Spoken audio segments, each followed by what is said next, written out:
just like heaven before my eyes. Standing here, waiting on you. My bags are packed now, babe. Won't you claim me too? Won't you claim me too?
welcome to the Modern Streamers League, the finale, the the fifth week. We've been doing this for a little bit while now, but this night 2, we have a amazing night planned right now with Team Ice up 23 to Team Fire 22.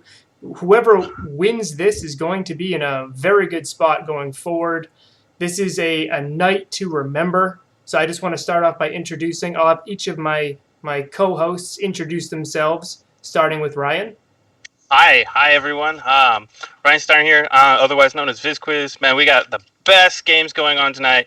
Super close matches. Not only that, we got the score. Man, this is the night you want to be here. You want to see the ending of the first week. This is going to be great.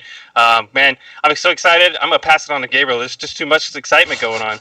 See, Spider here. I'm just here for Team Ice. We all know that. So just let's go, Ice.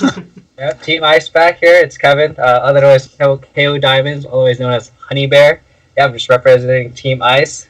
We got 3 Team Ice members commentating versus just the one team. Yeah. So what that means is I'm gonna have to be obnoxious enough for the entirety of the Fire team. It I means got you this. have to be louder than the 3 of us put together. That's absolutely what got that means. this. Yeah. Just bring it on. So the Modern Streamers League, for those who don't know, for those who are just joining us for the first time, is a collaboration of 20 streamers who are working together to not only just have a good time and raise some awareness for the modern format, but also raise some awareness for some great charities. Team Ice is, I usually go the other way, so Team Ice is raising awareness and money for the Cancer Research Institute. The goal of that charity is to eliminate cancer worldwide, everywhere, and just make it so that cancer is a thing of the past.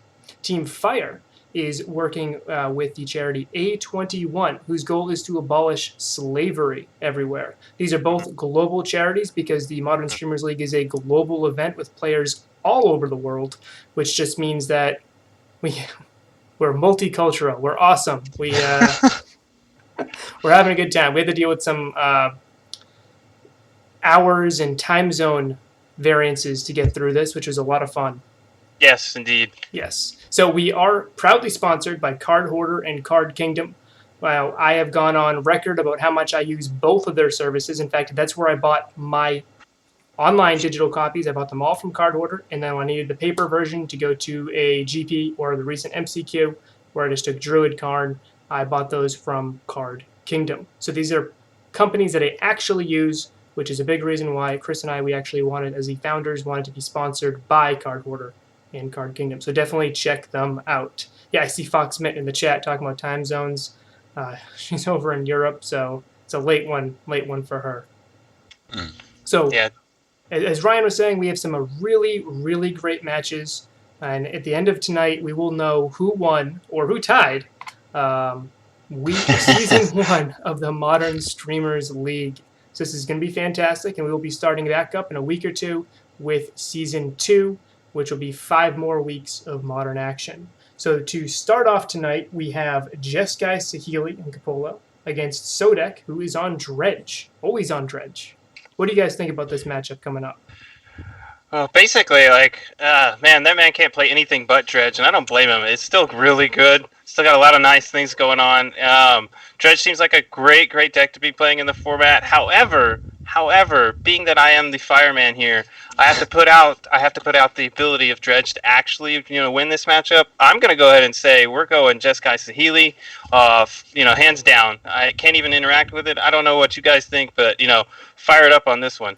I actually think you're right. I think Saheeli is favored. It's not super favored. Sodek is the Dredge master. I don't know if you guys have played against him much, but every time I play against him, it's like I will have just the best thing and just get annihilated anyway. So it's like, it's Dredge, but it's Sodek on Dredge. Yeah, that's a totally different level between like calibers of players. When you've got your normal people, and it's like, oh, they're goody, but no. We're talking master of Dredge here, and we are happy to be able to use this man in our league to add him to one of our components. This is going to be an excellent matchup, and I'm really excited to see how it goes down. Yeah.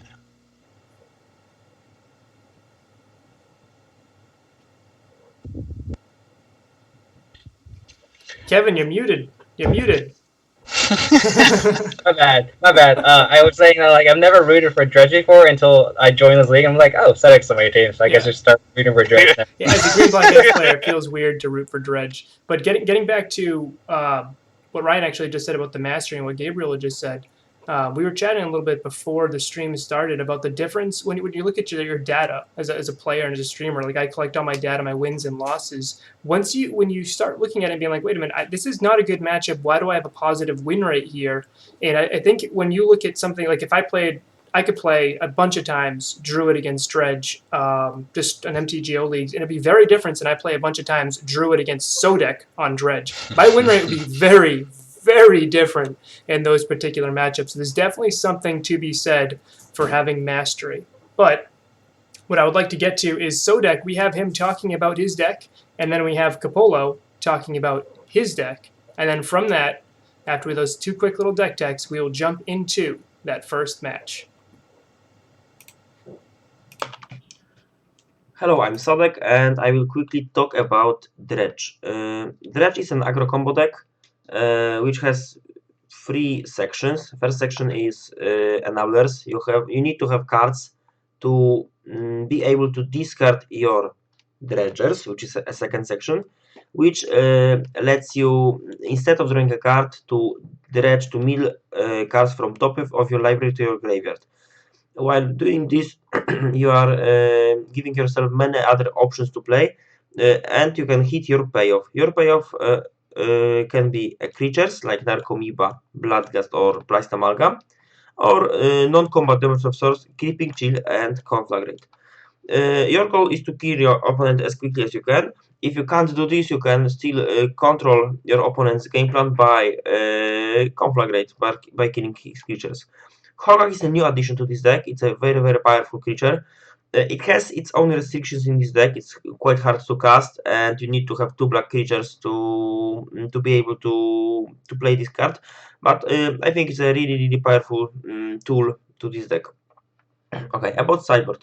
Sideboard is pretty straightforward. We have something to fight Linen of the Void and Rest in Peace in form of Nature's Claim. Amulet Decay also helps in other hard stuff like Rest in Peace or Gravedigger's Cage. You have something to kill creatures, Lightning Axe, also Decay. You have something to kill artifacts, Ancient Grudge and Shenanigans, and something to fight combo decks in form of Fossis. Darbas is a really tricky card. If it can kill creatures, but usually it kills your own Bloodgust to protect him from being exiled by, for example, Path to Exile. Lane of Sanctity is my spicy one-off to fight Rapnus traps and burn plus various combo decks. Hello, Couple of 42 here, and my deck is Jeskai Saheeli. Predator Guardian and Saheeli Ray can generate infinite creature with haste for the win. It's similar to a now banned Splinter Twin. Predator Guardian is also useful to reset our Engine Planeswalker, Narset, and Teferi, or Blink Snapcaster Mage for value. The deck plays a mix of removal spells to stay alive, and also plays some counter spells to prevent our opponent to win and to protect the combo. The mana base is nothing special besides the one-off Celestial Colonnade. In the sideboard we have extra counter spells for combo decks and for control decks. Vendilion Clicks come in this matchup as well. We have some mass removal spells for creature decks, Engineered Explosive that is a catch-all, some Graveyard Hate, some Artifact 8. Lastly, we have Ashiok that is a really good answer against graveyard decks and decks that can tutor for key pieces. See you guys in the league. Welcome, everybody. We got the match of the century. We have the master here of Dredge to go along with us. It's Jeskai Saheeli. I'm really excited to see how this goes down. This hand looks very interesting. What do you think, Spider? I mean, first off, I gotta say I'm honored to be above the Dredge Master here. But yeah, I think this hand looks fine. He's got the Serum Visions. Here's an interesting one. This is aggressive. I think actually that makes a lot of sense. Like, you exile it, he doesn't get the flashback, doesn't get Dredge going. Because his whole role in this matchup is just slow the Dredge guy down so that he can combo off. All right, I actually really do like that play there to be able to get there, because if you can just keep him from putting things into this graveyard, he should be pretty far ahead. We're starting to see a Serum Business trying to find the other pieces that he needs to keep moving along.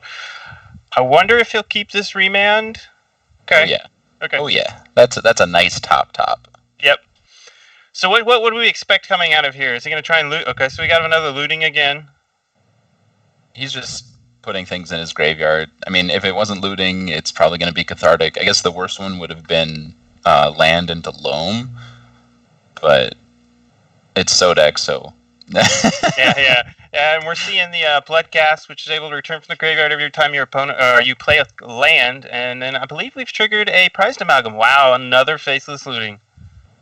Yeah, the reactions there is like, well, he's got like all three of them. Yeah, bring them all on. This is gonna be an interesting ride uphill. Even though it's already started out pretty slow, we've got another Bloodcast. This remand looks awkward now. Yeah, that's what I was thinking. Like, I thought it would be pretty good to go with, if you were able to catch a reunion, but he's already way ahead right here. I mean, it would be great if there wasn't already 5 power on board. Yeah, the beats have definitely started, and here they start coming right now.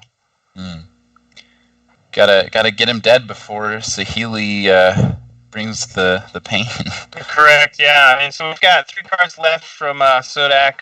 I would expect to see probably another cathartic reunion live from the loam here. What do you think we'd probably see here? The street card. Yeah, I was gonna say he probably doesn't have much gas left. So he's still trying to do the same thing, right? Just put more cards in the graveyard. And this path is interesting. Like, he had to shock, but he took the damage anyway. He wanted to hold up the remand, and now Sodek gets to flashback looting. There's a life from the loam anyway, so he's going to get a land regardless, I guess. Mm-hmm. And so now we're moving back to Fpawlusz next turn. Do you think he jams the Saheeli here, or waits a turn? Oh, he has to wait, because, it would just die, right? Yeah, I agree. I can see that. He's probably just going to hold up remand again, and then hope to Felidor Guardian the next turn, probably. Hoping to hit a land, yeah. Yeah. This might just be over. We're gonna get a Creeping Chill here being flipped over. He's already got a Conflag in there. The only card he's missing now is a life from the loam. This is gonna be over in a few more seconds. Yeah, it's pretty quick here. He's not dead this turn, but it's gonna be. I have no idea what he could have next turn that would let him live. Mm-hmm. Down to 4 we go, and I think he's going to go ahead and hit 3 with the fetch here. Yeah, there's the life from the loam. This one's, woo. We're going to go ahead and remand. I can definitely see the remand here. I'm actually tempted to try to be greedy and just hope that Sodek just tries to conflag now, and then you just get to take out the conflag, but just play to your outs. Yeah, so you're probably dead regardless. That's interesting. So you were thinking of letting him let that life from the loam resolve, let him play his next land, and then go to conflag and remand that one. Is that where you were thinking? That's the hope. I could definitely see that, just to get that out of the way, and you don't have to worry about it. Because he's at 3, right? So Sodek can just grab the land, go to conflag, and finish it off. Yeah, speaking of finishing it off, we've got the Creeping Chill here to basically call the end of this game. I think we might see a style play here of the Lightning Bolt shoot ourselves. Yeah, there we go. Or just the fetch land. Gotcha.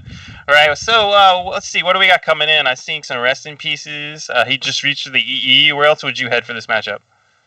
Well, you want the Angers, or the Anger and Ashiok is kind of a sort of a worse version of Rip. You can't Nature's Claim it, which is nice, but it being able to be attacked down is kind of awkward. It's just more graveyard hate. I guess we would probably lose things. Where would you take out? Do you think these Teferis are pretty good here? Teferi's fairly awkward. I think Bolt is also, Bolt's pretty awkward. Essentially, cut the removal, a lot of the removal. I don't know that I would cut all of it. I think Lightning Helix is probably better than Teferi, in my opinion. Yeah, I think I might leave a couple pass in, just for a little bit of the slows, because all you are trying to do is make it a turn at least 5 probably, and so yeah, and there goes the Teferis right now. So I definitely like to see this. He's headed in the right direction, I think. It's just so many cards to bring in. Right. Curious to see if he brings the Dispel just to try to counter the anti-graveyard hate cards. Interesting. Yeah, the Assassin's Trophy or Force of Vigor probably. I'm curious he chose the bolts over the Helix. I don't know if that means anything. I'm sorry, the bolts over the Exiles, the Path to Exiles. Maybe that's just to probably help to finish out the game a little bit. I mean, of the removal, I think Bolt is probably the worst, right? Because Path Exiles and Helix gains life. Mm-hmm.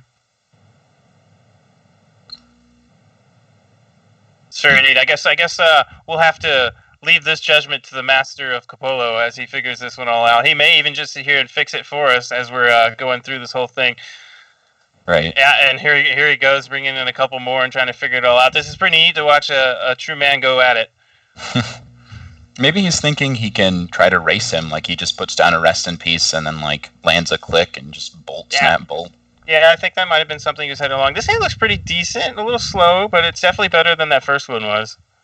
I guess he's going to probably try and mulligan, and he might even try and mulligan it a little more. I think he might have to keep it and just bottom, I guess, the Saheeli? Or the Bolt. Bolts, yeah. All right, here we go for game 2. About to put it all down. I believe he's probably going to start this game off with his Flooded Strand, and here we go. He's hoping to do a similar thing as last time with the Force, I guess. I could definitely see trying to catch one of his Cathartic Unit faces. Ooh. Well, this is going to put a wrench in a lot of plans here. We've got the turn 1 Thoughtseize from Sodek, showing that even a master can still look at your opponent's hand and take all the goodies. That's such an awkward play because like you want to keep your Ashiok, but if you force it, then you're just 2-for-1ing yourself on a card that doesn't actually get his game plan going. That was really rough for him. Yeah, I could definitely see the reactions that were going down with that. That was not a place he really wanted to be. Now he's going to have to sit back and just kind of hope he draws, some good cards from this matchup. I mean, if you just look at his expression, it says it all. It's just kind of, can't do anything. I'm here. Let's just hope he doesn't put all his things on the board while I'm here. Right. All right, and we've got an activation of the Streetcorn here, revealing a Bloodghast and another black card. Thoughtseize. Okay, so Wooded Foothills Bloodghast. Bloodghast comes back from the interaction of the lands, and we have the 4th Faithless Looting cast in this matchup. So I assume he's going to path the Bloodghast and try to get Saheeli down so he can combo. No? I guess Saheeli wouldn't die to the Ghast, so it's fine. But we're still jamming it out there anyway. We're going to put this on, take the Hall of Fountain revealed. We're going to scry that back down to the bottom. Thankfully, Saheeli has the ability to move bad cards out of the way for us. Oh. Ooh, yeah, it looks like we had a mill from the Streetcorn revealing another Bloodghast, a Faithless Looting. Oh, no, that must be the same Faithless Looting. It looks like a Nature's Claim. We've got an attack and straight at Saheeli, so we've got some consideration of making sure Saheeli doesn't get out of control here, even though it probably won't really matter once the big cat shows up anyway. I think he has to, he's priced into killing her because if there's a land and a cat, then you just die. So he's just attacking her so he doesn't have to discard as many cards. Mm-hmm. And now we've got a return of the Prized Amalgam off of the 2nd Bloodghast showing up. With land number 4 from Capolo, things starting to look a little grim for the hero here. The hero. I'm not supposed to root for Dredge, but I'm also supposed to root for Dredge, so... Yeah. We'll just go ahead and all agree that the hero just isn't going to win this one today. We've got another Conflagrate revealed, and Capolo is not excited about that. We're going to finally see this path being taken out on the Prized Amalgam, and we're going down by 4. Yeah. It's so awkward. I mean, the cards he has just don't do enough, and I don't think he's going to have enough time to get the cards that matter. Here's the life from Loam, and things are just slowly starting to come down. I could see a world where if Capolo could try and set up a way, if he winds up drawing Rest in Peace, to be able to use the Supreme Verdict in good usage, but we're looking at like a rock in a hard place, and the People's Champ can't just, drop that rock bottom right now. It's kind of wishing this Supreme Verdict was an anger, I'm sure. Oh, 100%, 100%. We've got what looks to be double Creeping Chill piling off here, and the hero goes down to 9. The hero. The hero. People's Champ draws the Seer Visions, and we're going to hope for an anger off of this. Interesting that he tapped. There we go. There we go. We're figuring it out. Definitely agree with that one. Here we go. And we've got bottom. Yeah, Path comes to the place, and we're not finding the anger of the gods, unfortunately. I mean, is that the only thing you're hoping for at this point? Like, if you're sitting in his seat, are you going to top a cat or a Saheeli? I would think you probably would top a cat before you do a Saheeli, mainly because of its ability to block at this point. But other than that, I don't have full deck list in front of me. I can't really think of anything else that would be really good here other than the anger.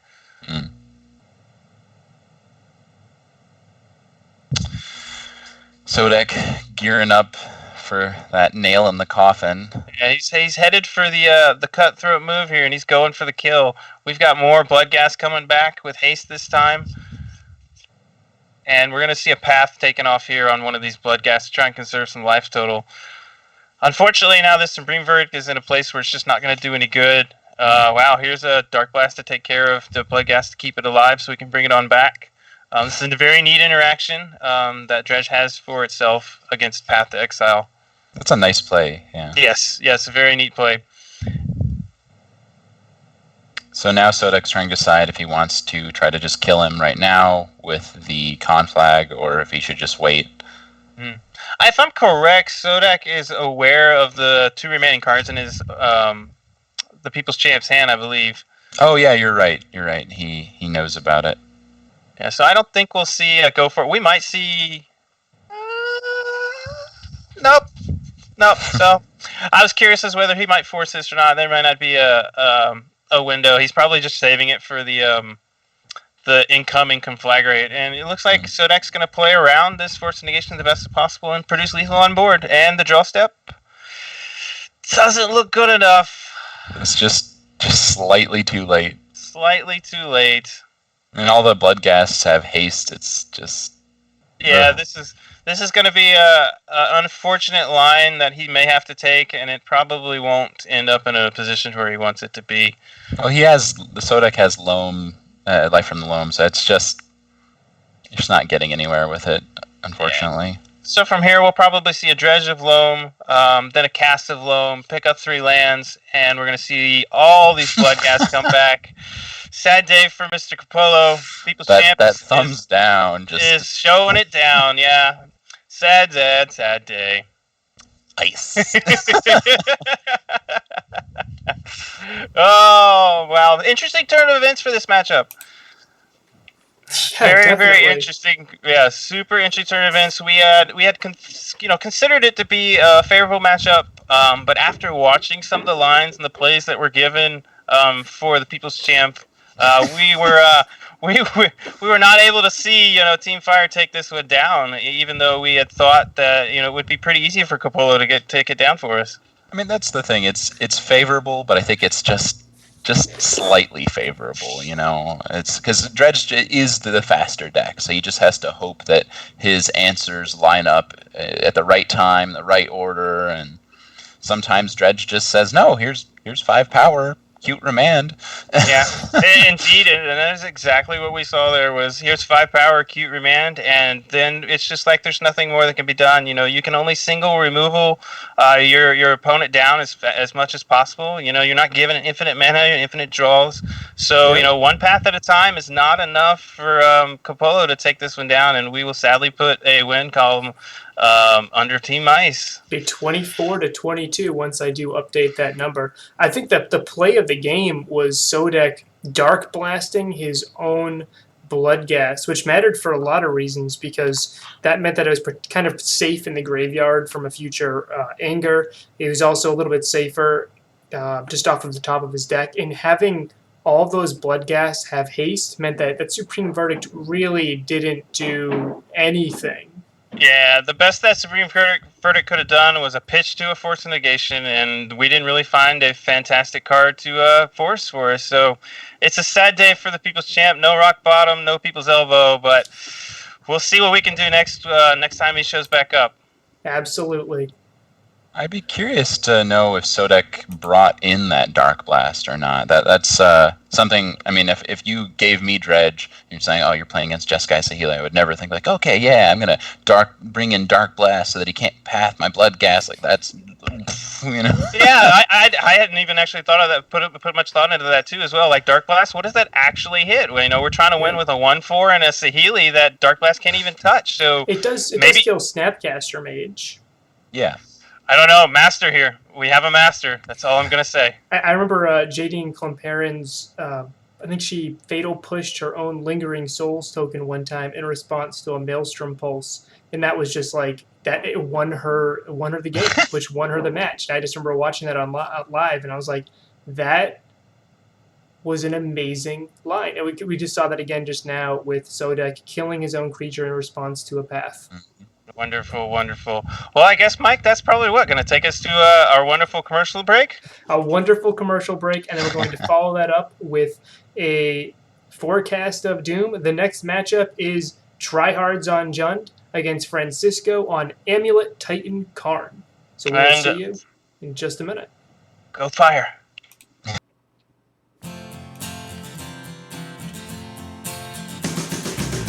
It's getting close to midnight here in the city where you once felt clear. And I feel like a kid on Christmas Eve. The devil's always spared my life. I guess my stars still have sunshine and you. I can't wait to see that smile. Standing here, waiting on you. My bags are packed now, baby. Won't you claim me too? Won't you claim me too?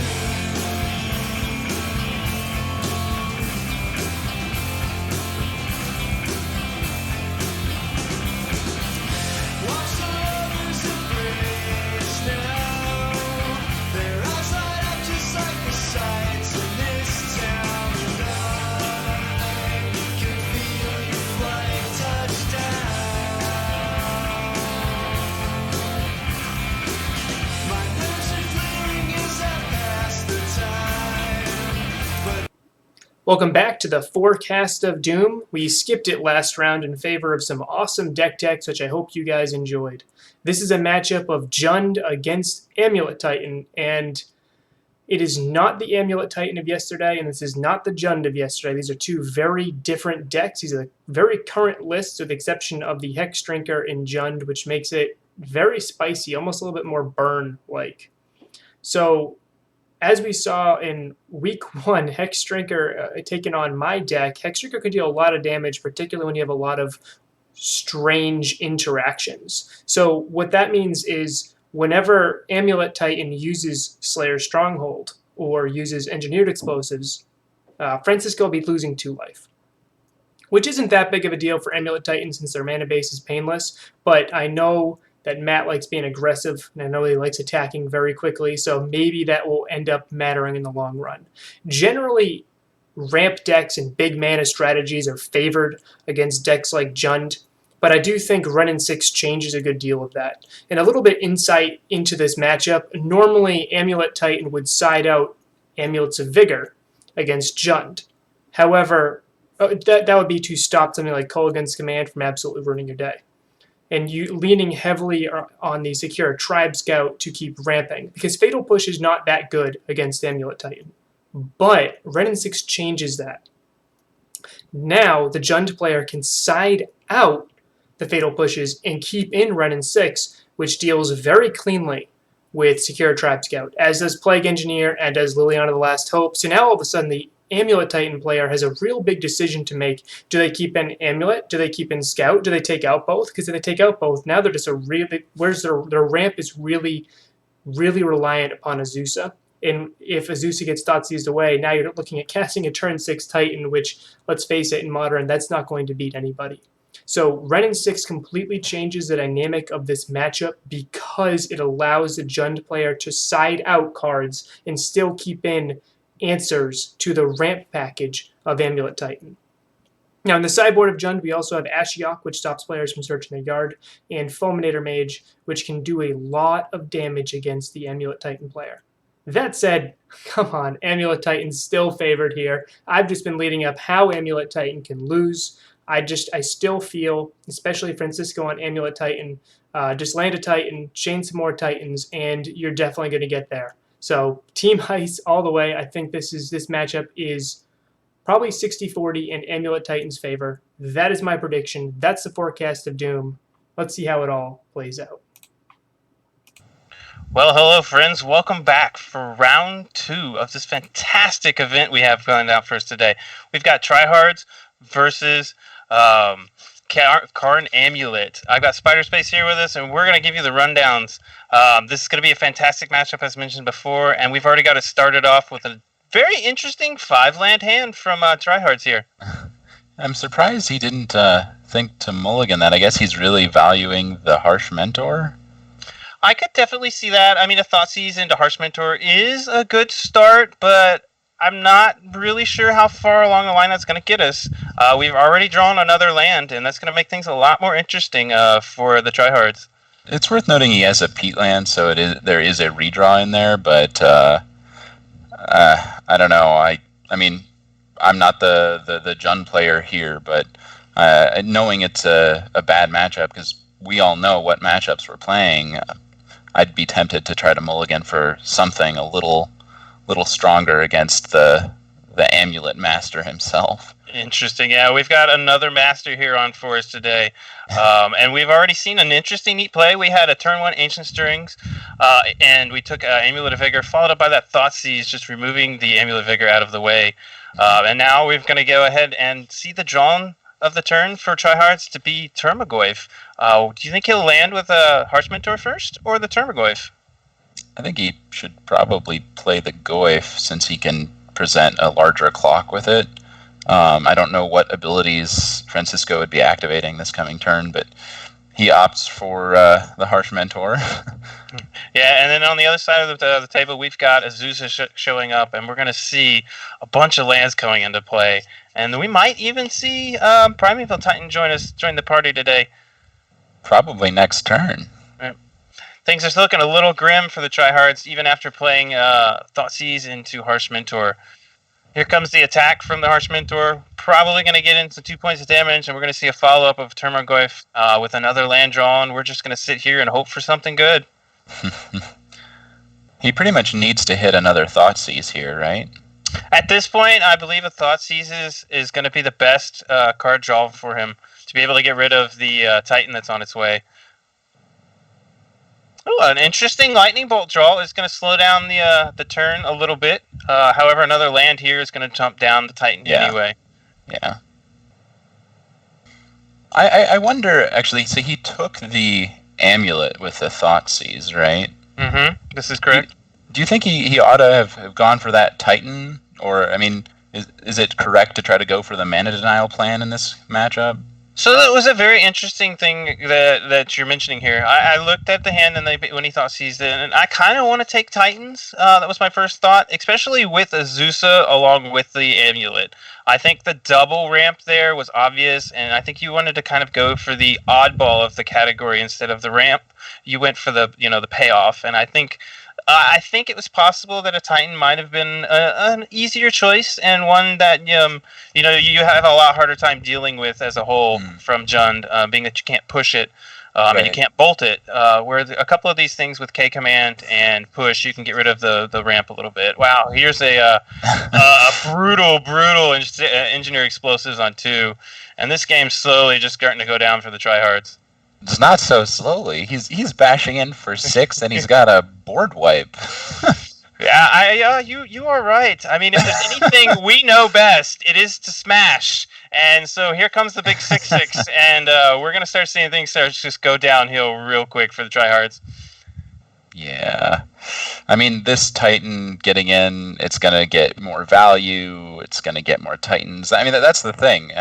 The deck is called the Amulet Titan for a reason. I mean, I know he's got Karn in there, so he has to shine the spotlight on Karn, but the deck's good at finding Titans, and he had the one in hand, so, I mean, maybe that's actually what Tryhards is thinking. It's like, oh, he's just going to get another Titan, but you gotta play to your outs.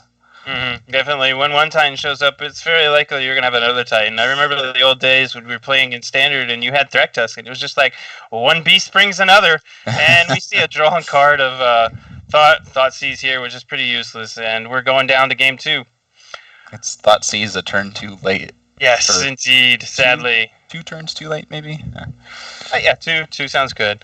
What do you think we're going to see brought in here from the Tryhards? Actually, I think the best card he has in this matchup is Ashiok, which he clicked on right away. It prevents Francisco from searching, so the Carmulet deck isn't going to be searching up Titans through packs or getting packs through Thalia West. So that's your real ace in the hole, and obviously Fulminator's pretty good too. Yeah, I heard Stone Rain is a powerful ability. Stone Rain that can attack if you want it to. The multiple options of the mini cards of Stone Rain. We're going to go ahead and start seeing some cards coming out here. It looks like, surprisingly, that Ashiok is still sitting in the sideboard. I assume we're going to see this one pulled back in here, or is it just going to sit there? Huh. I saw him just go for it right away. Maybe, I don't know why he decided to not. I mean, the sinkhole seems awkward. Like, it's not going to kill a Titan. I guess in conjunction with something like Ren and 6 it would, but then they've landed a Titan. Interesting, and this is really the scenario where we want to have an Ashiok to go with our Ren and 6 and our sinkhole. We've already got our peel here, and we've got an interesting hand. I think this is just your normal Junt hand right here. This is a totally fine hand. I mean, I'm still going to say that the Amulet deck is going to be favored just nature of the matchup because this hand doesn't have sideboard cards in it, but it's definitely a fine start. Yeah, with the top deck of the Assassin's Trophy, that's going to be a perfect draw here. I assume we're probably going to see Bob show up here to try and get some more advantage, do more Jundy things. Inquisition wound up taking the Amulet of Vigor, and we've got to start off with the Colony Garden revealing us a plant. Actually, the Bringer of Doom himself in chat made a great point that Sinkhole does at least kill Karn, but Karn will tick up a lot of the time, so he's at 6 as well, I believe. So the card seems awkward to me. Yeah, this is true. And we've got an Ancient Stirrings revealing a bounce land. I believe that is a Simic Growth Chamber. And we're going to get a Bob activation here. And what's the Bob bring to the table? We've got a Lightning Bolt followed by the Harsh Mentor. And I will say, based upon Tryhard's plays here through the first couple of the games and the others we watched, I would not be surprised if he goes Harsh Mentor right here. Oh, there he goes. Just going to sit here and prove me wrong today. Go for it, buddy.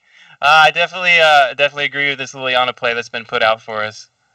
He's gonna discard the Harsh Mentor just for the rubbins. This caster. No, not today. Not today. No. You don't know me. You don't know me at all. All right, we've got to tick up and we've got to tick out of Harsh Mentor. Bob into the red zone, and we're probably going to see a pass on back. What are we looking for here from the Carmulet side? He just needs to play out his lands and play a big threat. So that's what he's going to do here. Putting the EE on 2, I guess, to answer the Bob. The Lily is doing work, mind you. It kind of stifles Francisco's ability to really, hold on to that hand, hold on to those extra lands. But the truth of the matter is, you in a top deck war with Titan doesn't look great. Yeah, as long as the lands are in play for the Amulet side, Titan top deck will take this down over Lily. As long as that plant stays there nicely, though. We're going to see another tick up of Lily and a get rid of the lightning bolt, and we're probably going to see another red zone Bob here. I guess he's probably going to trophy that EE just so that Bob can help find him more answers like Fulminator. He may go after the land, the bounce land, and here's the bounce land play here. Do you like that? I actually don't mind it, to be honest with you. It's not horrible. I don't know if going after EE or the bounce land is like either correct here. I feel like that's why we have Assassin's Trophies, is to kind of go after, the lands followed by the Titans, as those are our only ways to get rid of them. So, I mean, Stone Rain, for the most part, is not bad. I can get behind it. It's not quite Stone Rain, because he does get a land, but it slows down the Titan deck from being able to land the namesake card and then maybe the Lily ults, and so I guess you don't mind a tempo play there? Yeah, definitely. We got followed up with a Zusa copying a Black Cleaves Cliff. I wonder if we're about to head down a line of trying to do another EE. That was a very interesting, pick. I'm surprised we didn't take like another Colony Garden to get another plant, or even our own forest. But Black Cleaves Cliff was the chosen one. That's a clever line by Francisco if he's going for the possible EE on 3. It makes a lot of sense. Yeah, especially with Lily just about ready to ultimate. Gemstone Mine shows up to the party, and we're about to see the EE on 2 here. Is this 2? This is 2 again. So we're going to get this Termagoyf out of the way, and we're going to have to deal with this Lily in some other fashion here. I think he would have put it on 3 if he had the mana, but the Lily should ult this turn, so he has to do what he can. I understand. So you would, if he had 5 lands in play, you probably would have put the E on 3 to get rid of the Lily, stop the ultimate. Yep. All right, draw of Unearth the turn, and we're going to get a bolt on this plant finally. They say bolt the bird, but the plant? Yeah. No, I've never heard the bolt the plant yet. This is a first for me. I'm very baffled. Very, very baffled. We've got E taking out the Termagoyf with an Unearth to bring it on back, and we're going to see another roll down. A roll up. Yep, roll up on the Lily. And we're going to get rid of Mr. Primeval Titan in the hand. That strikes me as a tad greedy.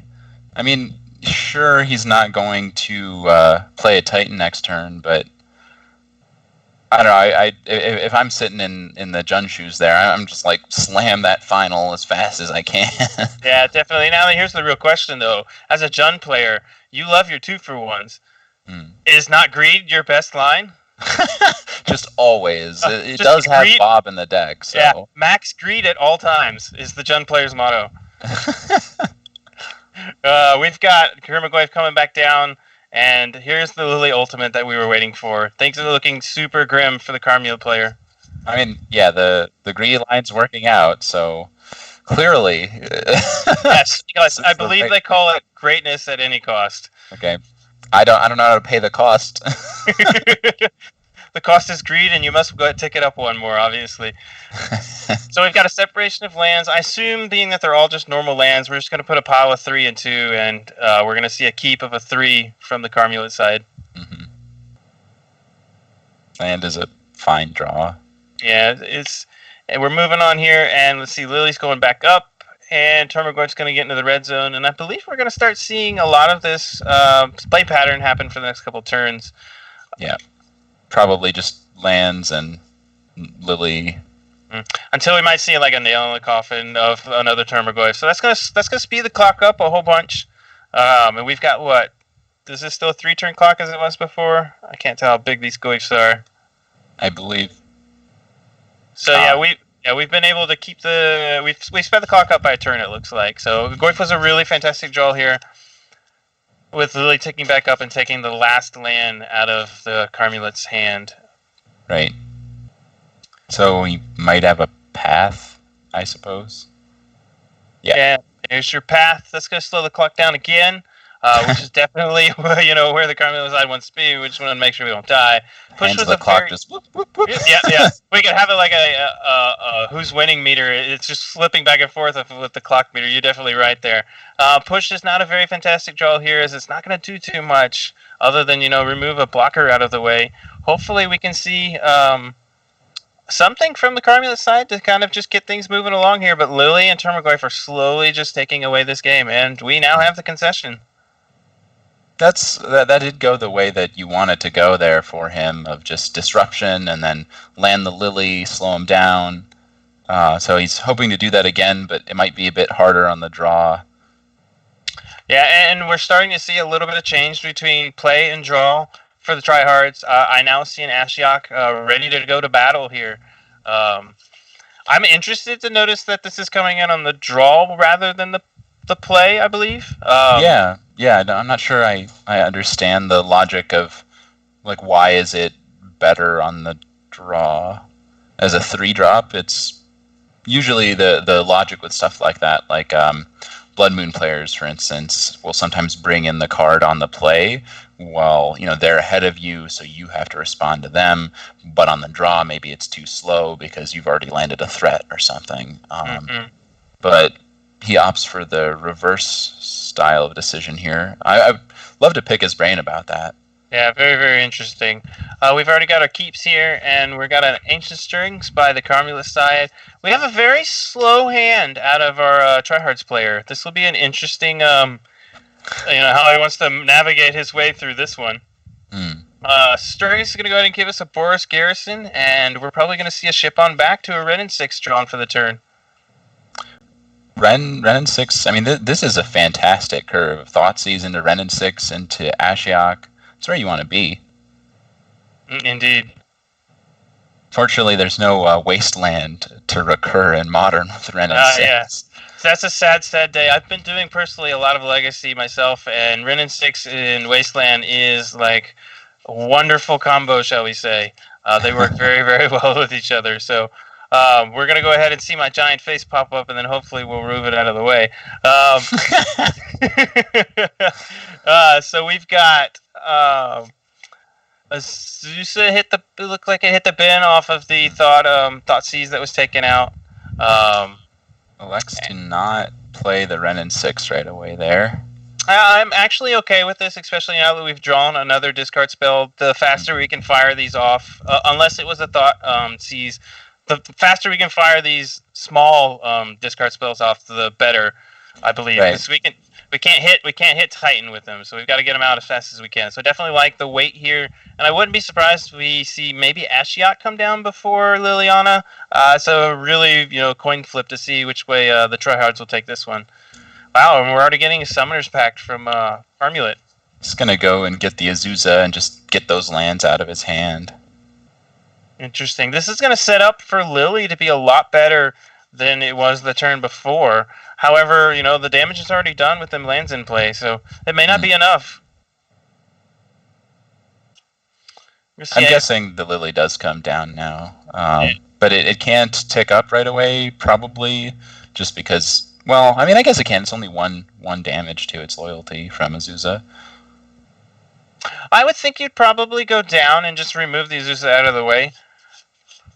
Probably, yeah. So we got a fetch at the end step, and now we're back on to the tryhard's turn, and we've got a Termaglyph drawn for the turn, and I believe we've hit the think tank as we try to figure out what our next play is here.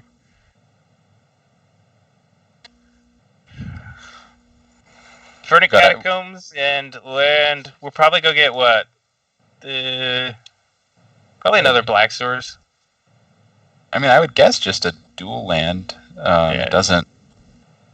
This isn't a matchup where your life total is going to matter too much. I'd think. Like once the Titan comes down, you're probably gonna lose to that. 100%. Yeah, things are looking pretty good for Carbulet on the top of the deck, but not so much as it sits at the moment. And we have the decision of Lily to come swing on down, and the tick down, and there we go. And Azusa is off the board. And now Francisco's not really doing much this coming turn because he packed it. So I mean, if he wanted to do something, he would just lose. Correct. Yeah, you're gonna have to pay for your pack, sir. This is the pact police. Something you could see in paper. Someone messed that up there and not remember, and then I'll just like play my whatever I drew for the turns. Like, oh, so you didn't pay for that pact. But on MTGO, no such luck. No such luck. Sadly, I have the horror story of that happening to me in my younger years. I did not pay for my slaughter pact, and the slaughter was actually me and not my opponent. So Ashiok has now joined the party, and we've got our first tick-up of Liliana. I assume Unearth is going away, and Ghost Quarter is down for the Amulet player. Now, if I'm correct, we have already Titan mana. We just need to find said Titan? Right, but Titan now doesn't search, so it's a lot less good. Yeah, sadly that won't do enough, and we've got a way, it looks like, to already get rid of Titan with the Magnetic Sinkhole into the Wrenn and 6, so we're going to have to figure out, Karn's going to have to figure out maybe a Karn to get in here and set up something good here. We're going to have another uptick. I assume push is going to go down, and there goes the push. Karn or Engineered Explosives are what Francisco's looking to draw here. Otherwise, I think Tryhards is in a great position. Though I'm curious as to why he's not using the Ashiok. I guess he doesn't want it getting shot by a ballista. That is an interesting one, yes. Wrenn and 6 is now joining the Planeswalker party, and it looks like they're going to have a good night out in town here, because things are looking really good for the Tryhards. We're going to have to figure out, like you said, to find a way to get that Engineered Explosives into play, and probably on 3, if there's ever going to be any opportunity here. Yeah, it's got to be 3. I'm sure the Goyf and the Wrenn and 6 will be tempting, but you can't really play the game as Amulet here with Ashiok and Lily, because it's just Titan comes down, does nothing, gets sacrificed. Yeah, 100%. They don't give the powerful Planeswalker Lily a name of being one of the most powerful, not being able to handle it herself. So she's got a little backup this time, and it's just going to be just downhill for a Karmia player. We've got an Ancient Stirrings, followed by a Simic Growth Chamber off of that, and I wonder if we're going to see Tolaru bounce here to be able to go get this EE. It's a little more than just a little help. 3 Planeswalkers, and the Goyf to close the door. Your line of getting EE would be great if he could do it, but again, the Ashiok stops you from all the searching. That up. Yeah, you are right. Ashiok's just taking everything down here. It looks like these Planeswalkers are going to jump on this Goyf, and they're going to ride him all the way down to victory lane. It's going to be a sad day for the Karmia player, and the big giant Tin Man's not going to be able to take this one down. We finally showed up a blocker with a garden, and we're going to see probably the Sinkhole take it out of the way and try and keep the clock going. Actually, I wonder if Wrenn would be good enough here to take that out of the way, instead of probably saving the Sinkhole. Yeah, I don't know. Lily's probably ticking up anyway, so sort of a moot point, right? Yeah. Things are all kind of moot at this point. It's EE or bust. Correct. Goyf gets in the lane, and we're seeing Garden go on out. With the return of Bloodstained Mire from Wrenn and 6, and then we're going to have the wonderful, nice little line that Jun now gets to play of return land with Wrenn and 6 and discard land with Liliana of the Veil. Those two people are like tag team partners, so we're going to see... We're going to see how far the rabbit hole goes with those two and see if they can start taking over Modern at some point in time. I mean, start? It looks like we have another land pass, and we're back to the Tryhards. He's going to go ahead and get his land back with his Wrenn and 6, and we're going to play with Lily again. And here she goes. Blast Zone would be a great draw, but he's got the trophy for the Blast Zone. It's really tough here. Yeah, definitely. Looks like Goyf is probably still 5-6 here. Yeah. Yeah, Goyf's going to be able to do it. If he starts using his Wrenn and 6, he can definitely turn down the clock to a 2-turn over instead of the 3. And that might be able to shut the... Well, never mind. I'm done talking. Hello, Blood Prayed Elf. come to the party. So Blood Red Elves is going to help slam this door a whole lot faster. See what it hits, but it's almost, yeah, like we said, it's just closing the door. Yeah, Bob joins the party off the Blood Braid, and we're going to see an uptick of the Ren and 6, and we're at 8, avoiding the ultimate again. He's like, I don't need ults. Yes, Planeswalkers aren't meant for ulting. No, we're going for the super greed again. Bob has joined us, and he's told us, greatness is any cost. Enforcing that whole line. The whole line of play, yes. This is very interesting. We're probably going to see a concession here. I don't see anything to be able to get this taken care of here. Search for Thalia West, and we're down on the I can't do anything. Here's my cards line, and there's our concession. That was rough.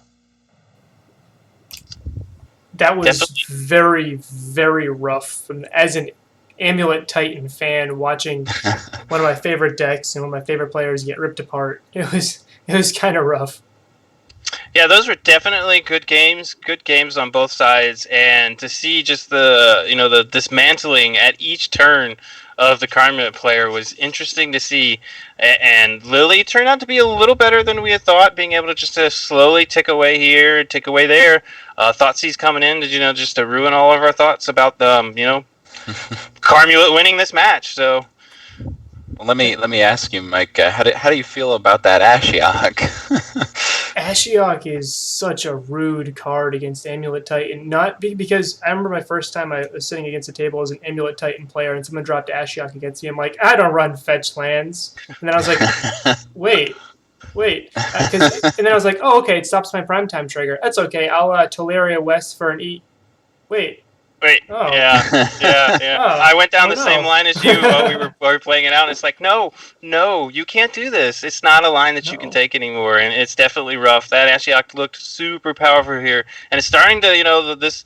I've seen Ashioks all through this league here, and it's starting to, make you think about it. Is Ashiok really as good as we wanted it to be in this modern format? Yeah. What we didn't see is Amulet Titan drop a Karn, because if Amulet Titan dropped a Karn there to grab an EE from the board, or just to grab, I don't know, a Worm Coil Engine, I think that matchup would have gone very, very different. But Francisco didn't see a Karn, even with I think he cast 2 Stirrings in the whole match, which is actually still a little light anyway. I still think that matchup does favor Amulet Titan, but if you don't get, he saw the Amulet and he saw the Titan, but he never saw Karn, and he's on Amulet Titan Karn, or Karmulet, as he likes to call the deck, and he without seeing one of the namesake cards of his deck, it really, really pushed him back, I think. Yeah, 100%. I mean, it depends, because, as a BGX player, you have to draw the right half of your deck, and he definitely did with Liliana and Ashiok and Ren and 6 just constantly pressuring everything. It's just like, okay, well, what are you going to do? I mean, Ashiok's even a one of, so it's like the right, very small, tiny part of the deck. Yes. Yeah, so I guess when you can go get what you need at any time, you were good to go. Sometimes you just gotta hope for the shuffler to handle you out. But Mike, I think that covers us for round 2. Absolutely. So we're in round number 3. We actually have a very special match where the guy sitting next to me and I will be facing off. Me? You mean me? Ryan Me? and I. He's on Eldrazi Tron. I am on my Druid Karn. So we will have a Karn matchup. Karn, the Great Creator, will be in full force next round.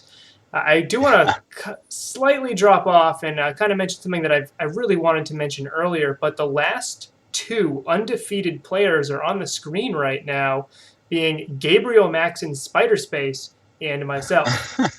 Our next 2 rounds will feature both of these players, so it'll be a lot of fun. Hopefully we can 5-0 and end this league for Team Ice strong. But first I have to get through this Eldrazi Tron player who's sitting between us. Gotta bury the fire under the ice. What can I say? I only know how to smash. So Smash. smash. It shall be. So we will see you in just a minute.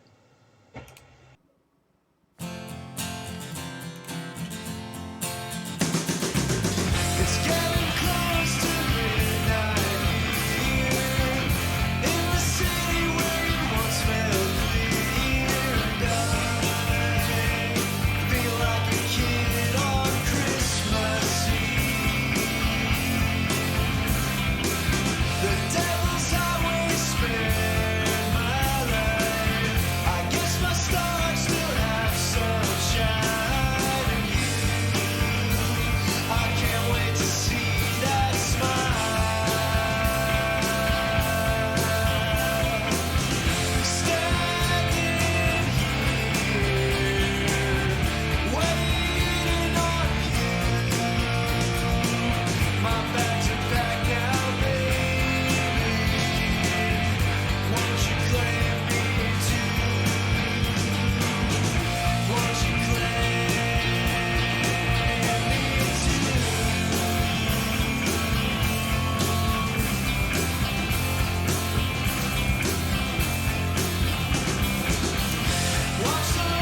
Welcome back to the Forecast of Doom.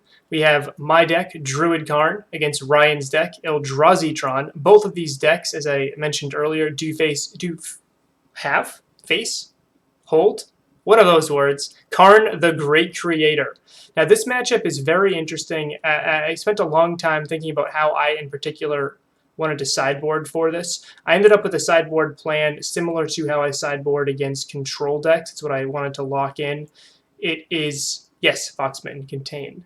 So my sideboard plan is to try to combo early and see if Ryan has removal spells. If Ryan does not have removal spells, I win. If he does have removal spells and I try to land, my backup plan is to land an early Karn and hope that his board is empty because he was spending his early turns being forced to interact with my combo.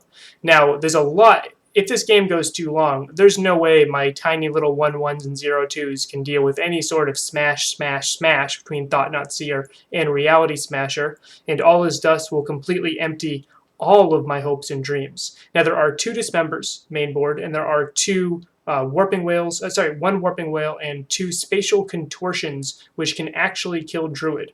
So Ryan is limited in his ways to interact with a early Devoted Druid, but he still has a capability with 5 cards post-board to interact with it. So my game plan is to try to combo early, and if not, try to get a mid-range Lattice Lock and hope to not get smashed, because I have very few answers to a Reality Smasher.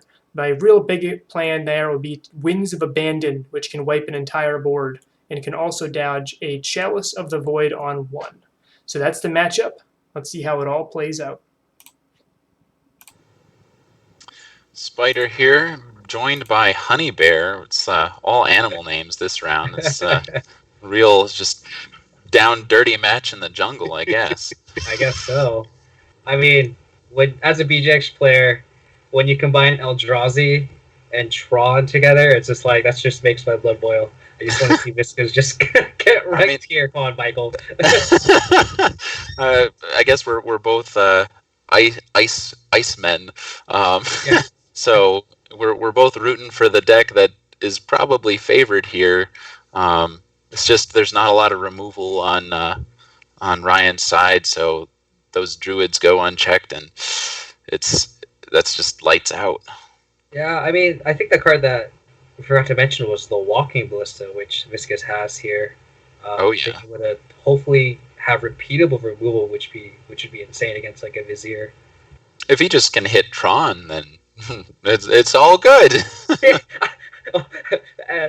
Well, that's what every Tron player says. If I just threw my last tower, I would have won the game. It's like, so unlucky. Yeah. That's what he's thinking right now. It's like, if I draw a power plant right now, I could win the game. Oh yeah. He's just trying to figure out, why and how do these 3 lands come together to make 7? It never made sense to me. But 2 plus 2 plus 3. Well, starting off with a Mana Dork would be really good for TheSaintDoom here. And there it is. Oh, Chalice of Void came a little too late, but the thing that I never understood with Eldrazi Tron is, like, they have Chalice of the Void and Expedition Map. I guess you can play Map into Chalice, but it just makes, like, drawing one and the other kind of awkward, no? That's the thought process, that you'll just always play your map first, and then if you already have played Map and Chalice, then feature maps. It's like, yeah, sure, you can't play them, but it doesn't really matter. I mean, I agree with you. If you look at my deck, you see I don't have 1-drops even in the 75 because I just despise the non-bow. Yeah, I just feel like it just feels so bad. I mean, I guess you're cutting off like 1 or 2 or 3, 4 or 5 cards, but like you're also cutting off a key card, I think, in your own with cutting off your own Expedition Map. So it's also worth noting that Eldrazi Tron, while in the past it's had the occasional Simian package in it, they're not really on that anymore. Notably, Ryan isn't on that. So there's no possibility of like, oh, turn 1 Chalice and then awkwardly play my Expedition Map afterwards. Yeah, that's true. So I guess you can kind of sequence it better, but like I'll play against Eldrazi Tron and like even against like just paper or online events, like they'll play a Chalice on turn 2, and then like, oh, I have an Expedition map, but don't have Trons. It's just so awkward. Right. And here he's opting to try to go for that to have mana, but unfortunately, the Doombringer himself has already got the Druid down. He's just this close from infinite mana. Looks like he doesn't have it, but I mean, you saw Visca's reaction where Michael casted a Utopia Sprawl, and he's like, oh, I had a Chalice, I could have countered it. So now he has, what, 6 mana here? Am I doing the math right? 7 if he wants it. Oh, yeah, with the Devoted Druid, right? Hmm. That's a lot of mana. It's just prime time. So wait, wrong who's the card first- deck.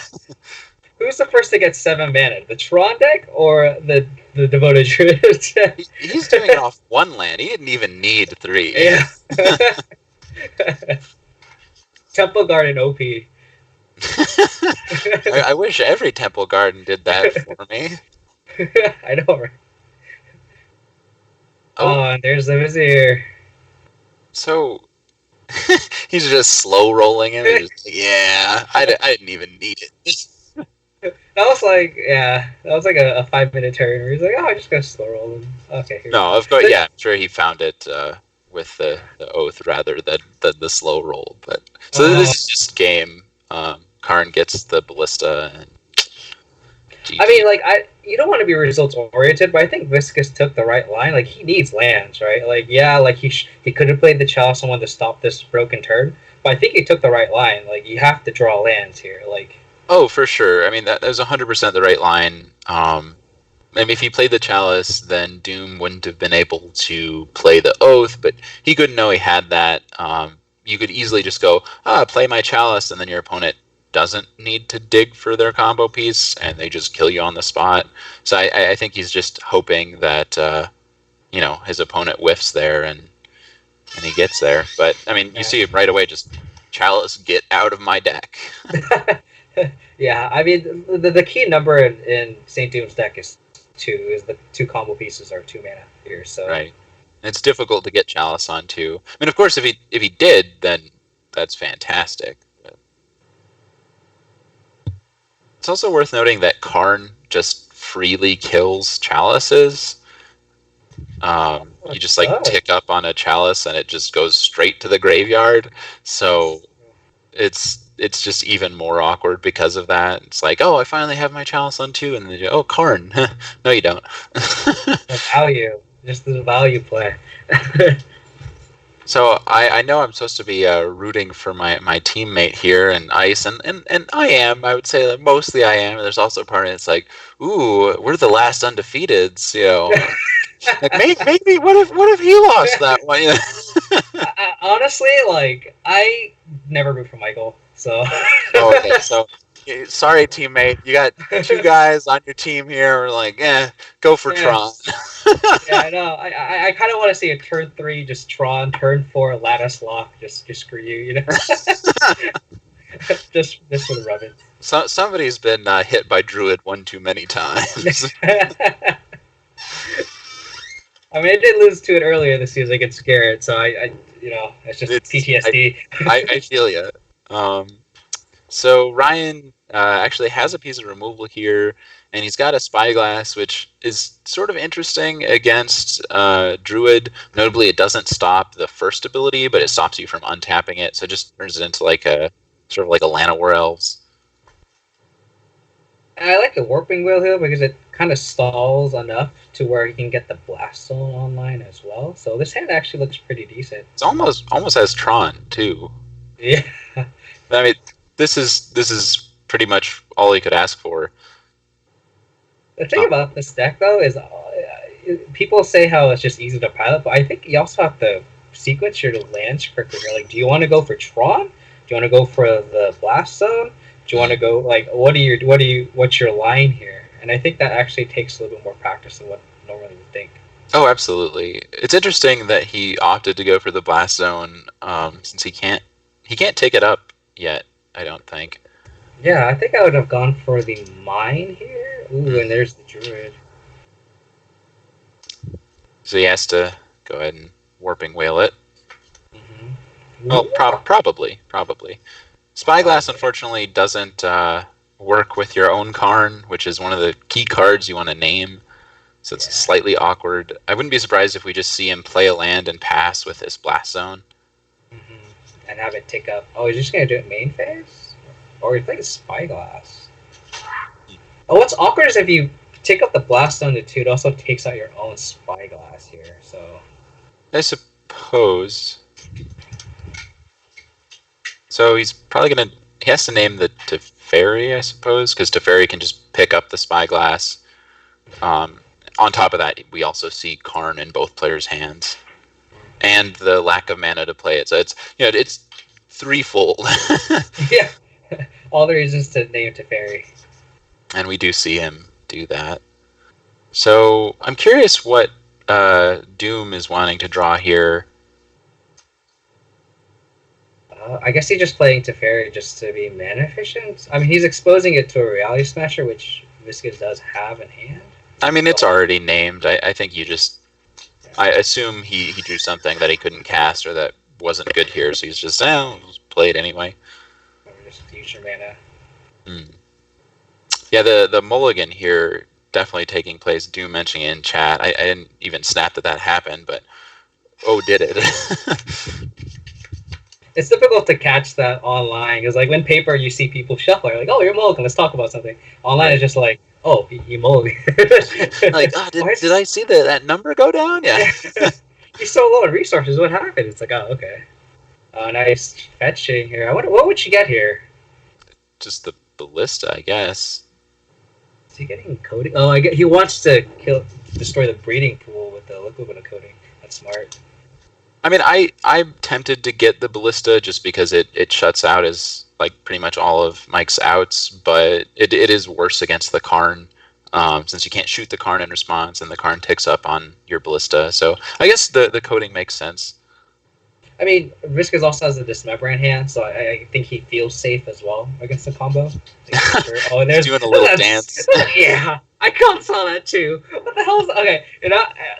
This next season, whenever we win, we're just gonna dance now, Spider. We're just gonna take off our shirt. Gotta do a little. We gotta one up that dance. No, I think I realized what it was. It's not that I hate Devoted Druid or Michael or whatever. There's Karns in both decks, so that's not going anywhere. I was just rooting for the underdog. But now that Mr. Tron has taken a game, who I'm rooting for is now swung back over to where it's supposed to be. I don't like Magic. It usually has like the advantage bar. We should have our like, who we're rooting for bar. It's like swaying towards like SaintDoom now. It's going to be the opposite of the advantage bar. Yeah. So who's ever the underdog? Well, Viscous' hand here has, like you said, turn 3 Tron. The key card here is going to be the ballista once he has Tron, and hope that he doesn't just die before he can assemble it. And the Endrigger is actually good too, because it deals 1 damage to creature or player, right? So it can ping off Viziers as well. It can. The problem with that is if Doom goes ahead and just has Druid into the Vizier, then it's kind of awkward, because like you can try to ping and then they'll just go, in response, infinite mana. That's true. So Mike presumably in the tank trying to decide on a mulligan. I don't know, if I played Eldrazi Tron and I had this hand, and if I played this in paper, I would just be like, I don't know, this hand is like borderline. It's like just to like bluff the opponent, like, my opponent, just to like get there. And then Michael did 1-5. That's a tough mull. I mean, we do have like the Lendon mull now, so it's not as bad as it once was, but yeah.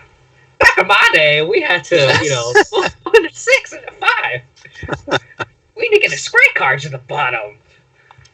I had to explain to people today the names of old archetypes that have long been dead. I was like, what do you mean you don't know that? It's only from 5 years ago.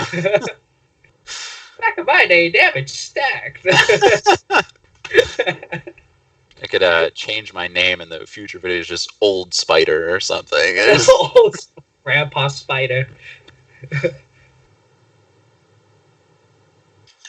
Well, So you see, no torque for TheSaintDoom is kind of concerning here. it is.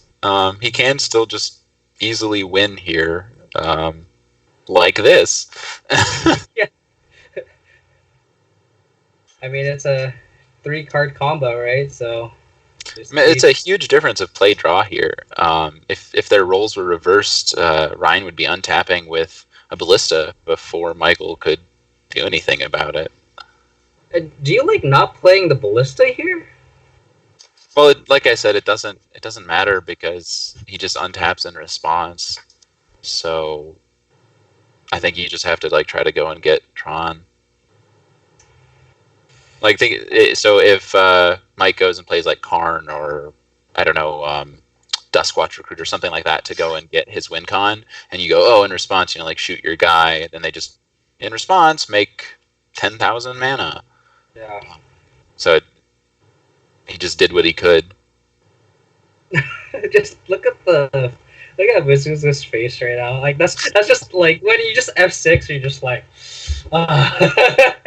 When he comes back, you get to ask him how he feels. I don't want to throw shade too much here because we're going into my match afterwards.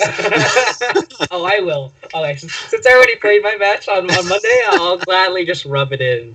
Just salt in the wound. So much for rooting for our teammates. Honestly, I'm just finding any excuse just to talk smack, whether it's my teammate or against Biscuits. I'm sorry. The style finale, you get the ballista and make your guys just huge. Oh, look at me! I'm so good at Magic. I have infinite mana. I have 5-0 and infinite mana. 5-0. Look at me. Well done. Turns out infinite mana beats 7 mana. Just throwing that out there. Yeah, it's just You should have flex, right? You had 7 mana on turn 3 with 1 land, and then you had infinite mana on turn 3 the next. It's like, okay. it's just not fair, to be quite honest with you. Infinite's bigger than 7. Yes, like how are we gonna play which hand goes up on the pole the highest? Like this is not fair. To be fair, I think my infinite was like 18. Well, you did stop at a finite number. I will give you that. Yeah, and I did show you that Utopia Sprawl as my other card in hand. My mole was to Exacties. Oh. Yeah, your moles were quite aggressive. I believe you did mention that as your strategy for in your forecast of doom was that you were going to be pretty aggressive and just kind of force me to have my limited amount of removal. Yes. And I didn't have it. To be quite frank with you, but it was very interesting, as Sspiderspace pointed out, that play draw rule was super dependent on this particular game, and the fact that had roles been flipped, game 1 Thought Knot comes down before you, and then game 2 Walking Ballista comes down. So it's very interesting to see that you got me on the coin flip, and you got the match, and you get to walk away with the beautiful 5-0, and congratulations on that one. Thank you. Yeah, I don't against me there. I don't like it. I don't like it, but it's there in front of me, and I have to acknowledge the fact that it's there. Ryan, no one likes it except for Michael. I'm just praying I get to go forward and join him in the 5-0s. Yes. I will make the exception. I will be rooting for you, Spider. Thank Be you. rooting Thank for you. you. I mean, I need it. I need it. This match is not a good matchup for me. No. Yeah, we're getting excited about this next one coming down, and Spider's gonna rock the place. Mike, does that pull us on to the next round? That will, but first I want to do Kevin made a deck check that I forgot to play on Monday, so I'm going to. It's probably why he hates me so much. So I will be airing his Abzan deck, then taking a short break, and then on to the Forecast of Doom, and then the next round, which features YamaKiller against Spider, Hardened Scales against Thalia Stompy. So let's check it out.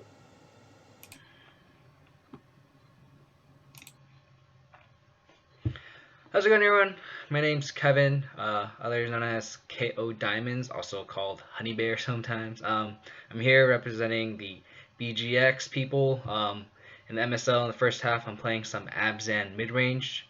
So for BGX, for those who don't know, it's kind of a discard into Tarmogoyf in the Liliana base deck where you kind of want to disrupt early, land a 2-drop like Dark Confidant, and disrupt with Liliana and just have a bunch of removal. That's kind of the definition of a mid-range deck. For Abzan, it's BGX, so you're splashing white. So you're splashing for Lingering Souls, Path to Exile. Kai's pretty good with how abusable the Yard is right now. And then the sideboard has stuff like Gaddock T and Combo, which is pretty good hate bears-ish. Why you'd want to run Abzan over something like Jund? Jund is kind of like that sports car where like everyone wants it. It's really nice, but at the end of the day, it's high maintenance and it's expensive to take care of, and you just don't want to deal with it. Abzan's kind of like the nice girl next door. You bring the girl home to your parents. That's what you want to do with Abzan. The difference between Abzan midrange and Abzan collected company. This is what happens when you have like twins and one of them is just like really ugly. That's Abzan Coco. So if you want to play the real good BGX version, play Abzan midrange. Alright guys, if you guys want any more input on BGX, you can follow me on Twitter, twitter.com/KODiamonds22, and follow me on Twitch, twitch.tv/KODiamonds. Take it easy guys. Take care. Bye.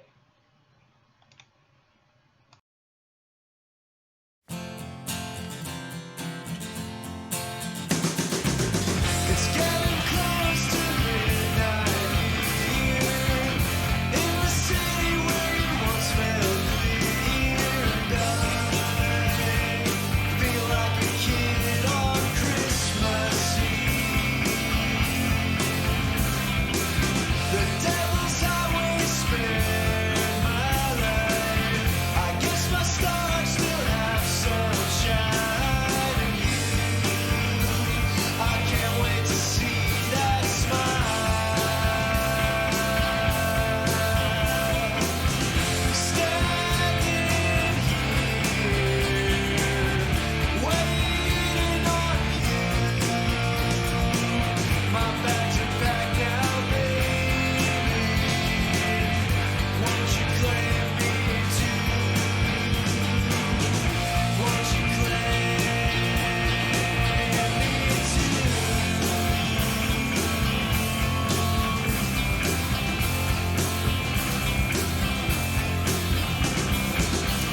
Watch the lovers embrace now. Their eyes light up just like the sights in this town. And I can feel your flight touch down.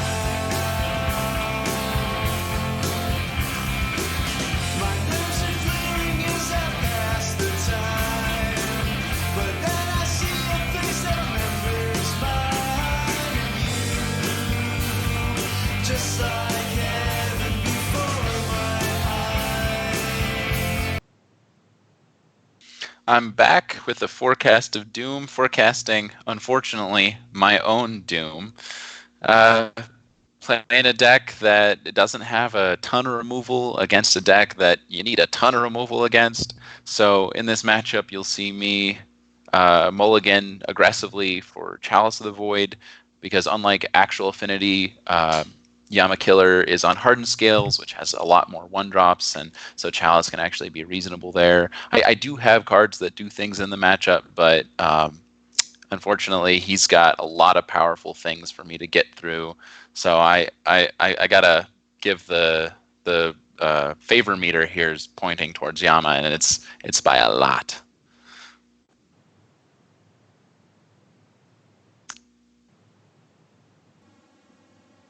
Hello and welcome back. We have round 4, and we might have a beating here going on today. We've got with us our Kyo Diamonds, I believe is what we're going to call it.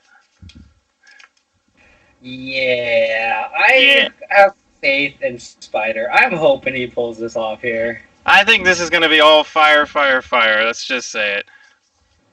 I mean, he mulliganed a 6. Hopefully he has somewhat of a keepable hand. Yeah, definitely. We see a bunch of forests in YamaKiller's hand and some very important cards of Arcbound Ravager. We've already started off with the Darksteel Citadel and an animation module, and a whole bunch of nothing on the other side of the table. Is that a good start, or are we looking at a really bad area?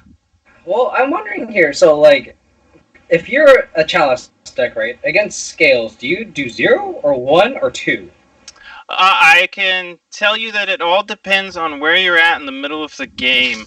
If it's at the beginning and you have a nice curve, you're probably going to go on 0.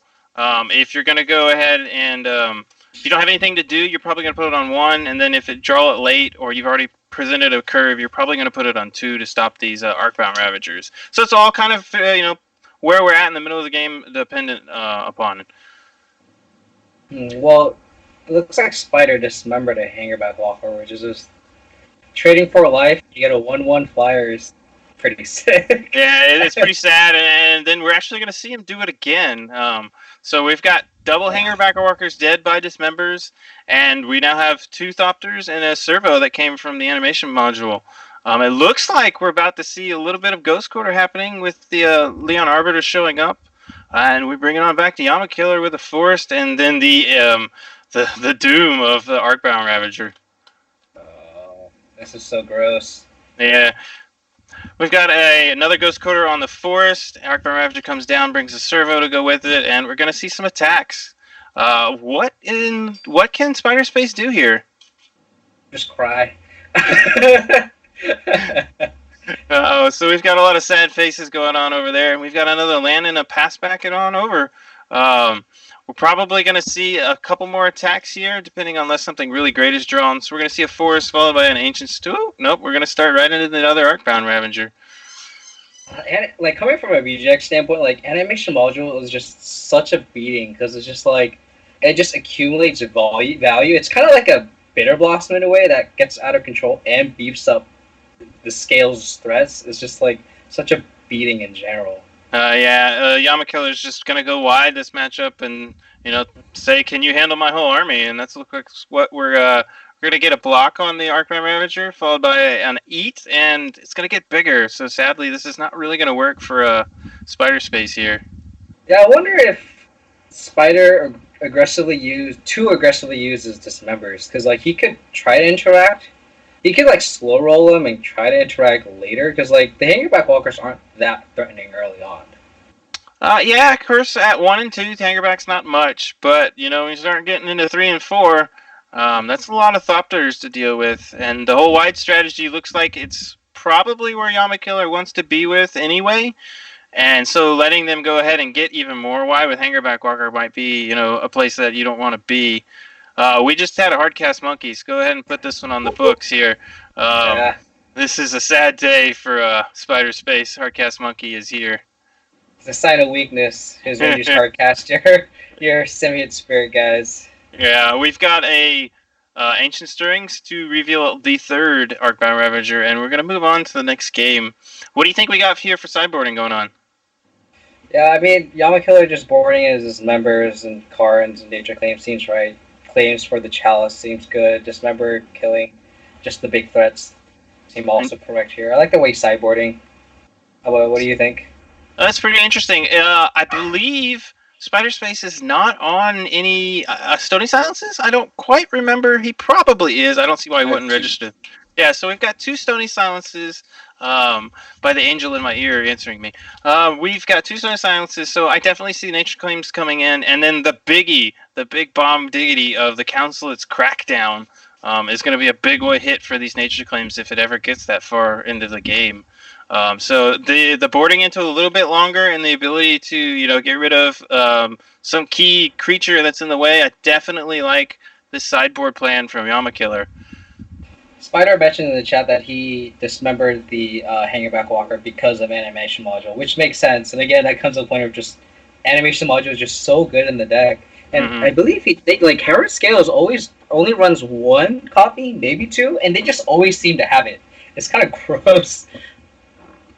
Yeah, the module is a very strong card to be able to just go wide and to add more fuel for your Ravager whenever you're ready. It's definitely a great grindy card, getting a bunch of 2-for-1s. Definitely love that card in this deck. It's probably one of the scarier cards in against like any kind of grind deck for sure. Yeah, and speaking of scary cards, this opening hand is scary. we're gonna go hardened scales into hardened scales, and we're gonna dump a steel overseer, and things are just gonna start going downhill. I wouldn't be surprised if an Arcbound Ravager shows up and we just Inkmoth Nexus kill this game. This is gonna be a tough one for. Wow, never mind. I'm talking into the thought not coming down on turn 2. I mean, coming from the Eldrazi player, doesn't that just make you so happy seeing this on turn 2? This does make me extremely happy. The smashing of the process has begun. So we have a turn 2 Thought Knot taken in with the monkey, so this is great. And we've taken 4 already, and the other hardened scales is down. And here comes our Eldrazi Displacer. Things are going to get a little wonky here. As each what's really good here. Yeah, as the draw steps are going to be taken away here once we get an untap. A giant 4/4 it looks like is now in play with both of these hardened scales, and things are starting to even out between YamaKiller and Sspiderspace.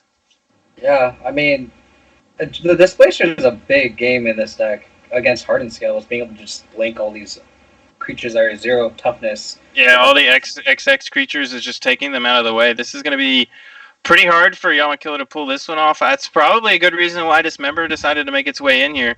And we may even see this Walking Ballista pump it all the way up enough to get rid of the Displacer and make things really, really bad here for Sspiderspace. How do you like the patience on it? He's waiting and passing. Yeah, this is a very interesting play. I guess it's just going to force him to use his mana. And that's fine with me. Patience is really good in this particular scenario. Is let your opponent make the mistake, and he may just pass the turn back, and then you might even find something better to do here. So definitely like the patience here on this this turn. Well, now with the 2 scales, the YamaKiller's top deck just becomes so good. Mm-hmm. Like even this Ballista here is just like he can just make another 4/4 that can deal 4 damage, and then this TKS the following turn. Yeah, pump it up. That's just he has a good setup here. Yeah, so everything's kind of rolling in the favor here. Another Displacer down to kind of screw things up again. I was starting to wonder if there was anything the Sspiderspace could do here, and I was thinking maybe a couple smashers down the road, but that's just me thinking on the line of just smashing. But Displacer is a really good card here again. Is that your thought process? Is just like I just need to draw Smasher. It truly is. Like I literally walk around on all my matches just yelling smash, smash, smash. It's just the way of a Tron or an Eldrazi player. You literally just hope you take your lines and plays to be able to top deck Reality Smasher, to cast Reality Smasher. That's all we really live for as Eldrazi players, to be honest with you. I mean, even back in the old days, we used to mimic our Reality Smashers. It's just great. Yeah, it's just funny. It's like every time I play against Eldrazi Tron in paper, and I always crush them, they always go, if I just drew a Smasher, I would have won that game. Well, shit happens. It happens, whatever. Yeah. You gotta have it, man. And we're gonna see Ancient Stirrings pick out another Hangerback Walker, and here comes the Walking Ballista down on 4 to cause even more problems. I wouldn't be surprised if he fires this off right here. Yep, with the mana tapped out, we're gonna see a Walking Ballista activation, and this is perfect timing for YamaKiller. So I can definitely gladly say that this is my teammate here, and I'm wishing him all the best of luck on taking this one down. This game was really fun to watch because Sspiderspace kind of had that glimmer of hope, I have an Eldrazi Displacer, I can come back. This card trumps so many cards, and Yama's like, I have a Ballista, and then they trade. And so he's like, I have another Displacer. He's like, I got another Ballista. It's like, okay. It's like this advantage where just going like this, back and forth. Yep, things are just going all over the place, and we're going to see a cracking of the Horizon Land to try and find more answers here. And we're just kind of really hoping for, wow, this is a very neat one to pull out. Phyrexian Revoker's probably going to stop this Reality Smasher, or I'm even thinking smashing, this Walking Ballista. Once it's ingrained to you as an Eldrazi player, all you do is just smash. So Phyrexian Revoker's going to come down, and Walking Ballista is now shut off. So things are starting to, swing the other way on that bar there for you. You gotta be honest with me with here. Do you have the Reality Smash art on either A, your computer background, B, your phone background, or C, is it your pillow? I'm gonna have to go with D, ingrained inside the back of my eyelids. Because I just sleep and want to smash things. It just happens.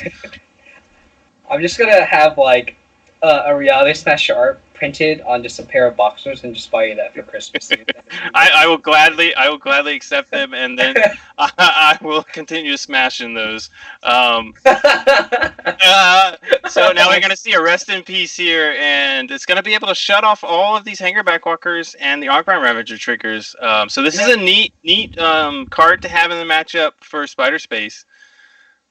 Yeah, Rest in Peace is kind of an awkward card here because it doesn't really deal with the board, but it deals with like the combo kills with like Ravager and like Hangerback Walker.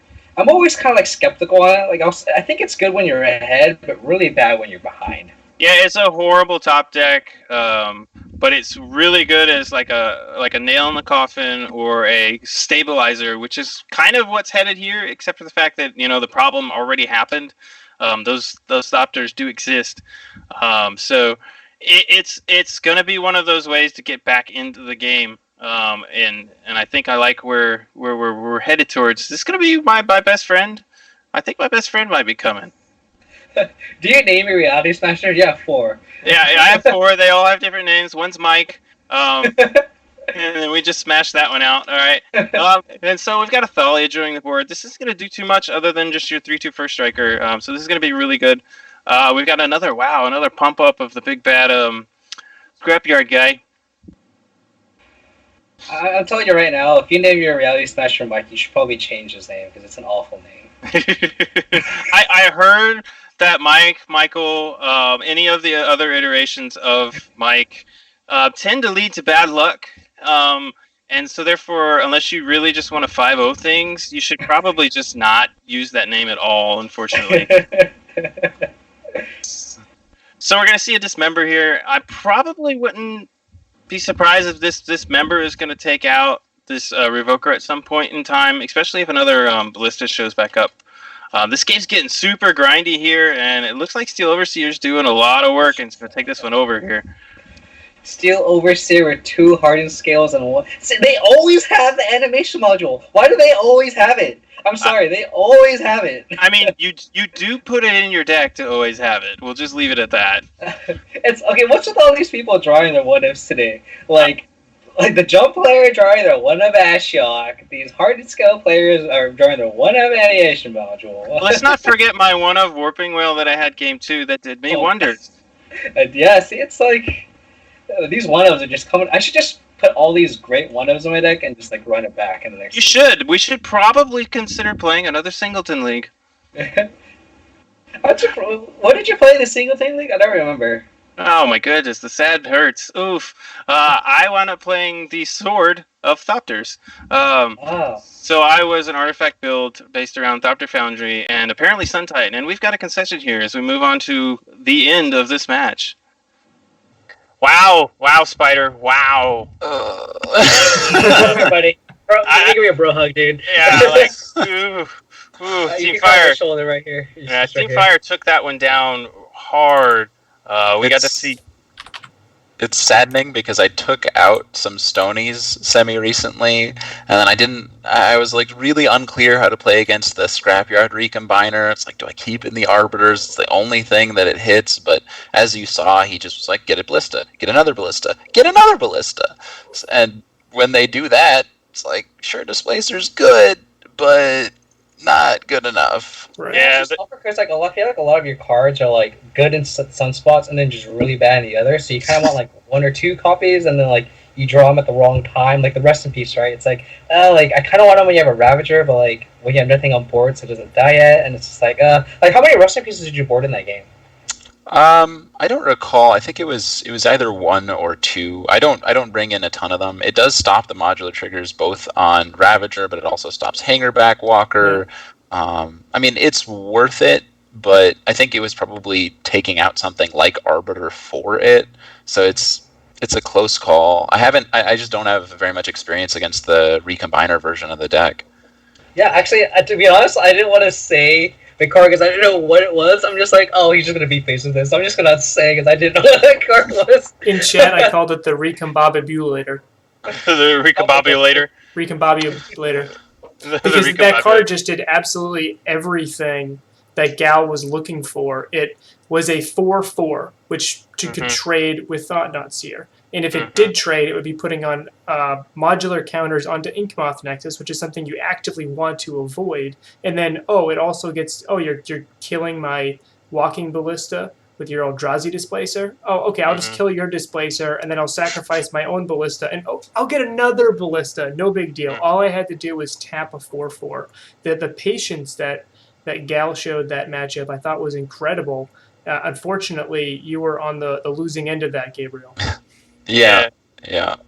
I actually, the one decision that I really found myself wondering about that game was the Thought Knot take when I took the Overseer as opposed to the Recombiner, just hoping I would have an answer by the time it came down. But, I mean, both of those cards are just must answer or I lose. Oh, yeah. That deck has a lot of must answers, and you just ran into him getting Walking Ballista after Walking Ballista after Walking Ballista and just going bang, bang, bang, bang, bang, bang all over you, and it was just a sad day. I almost wonder if this.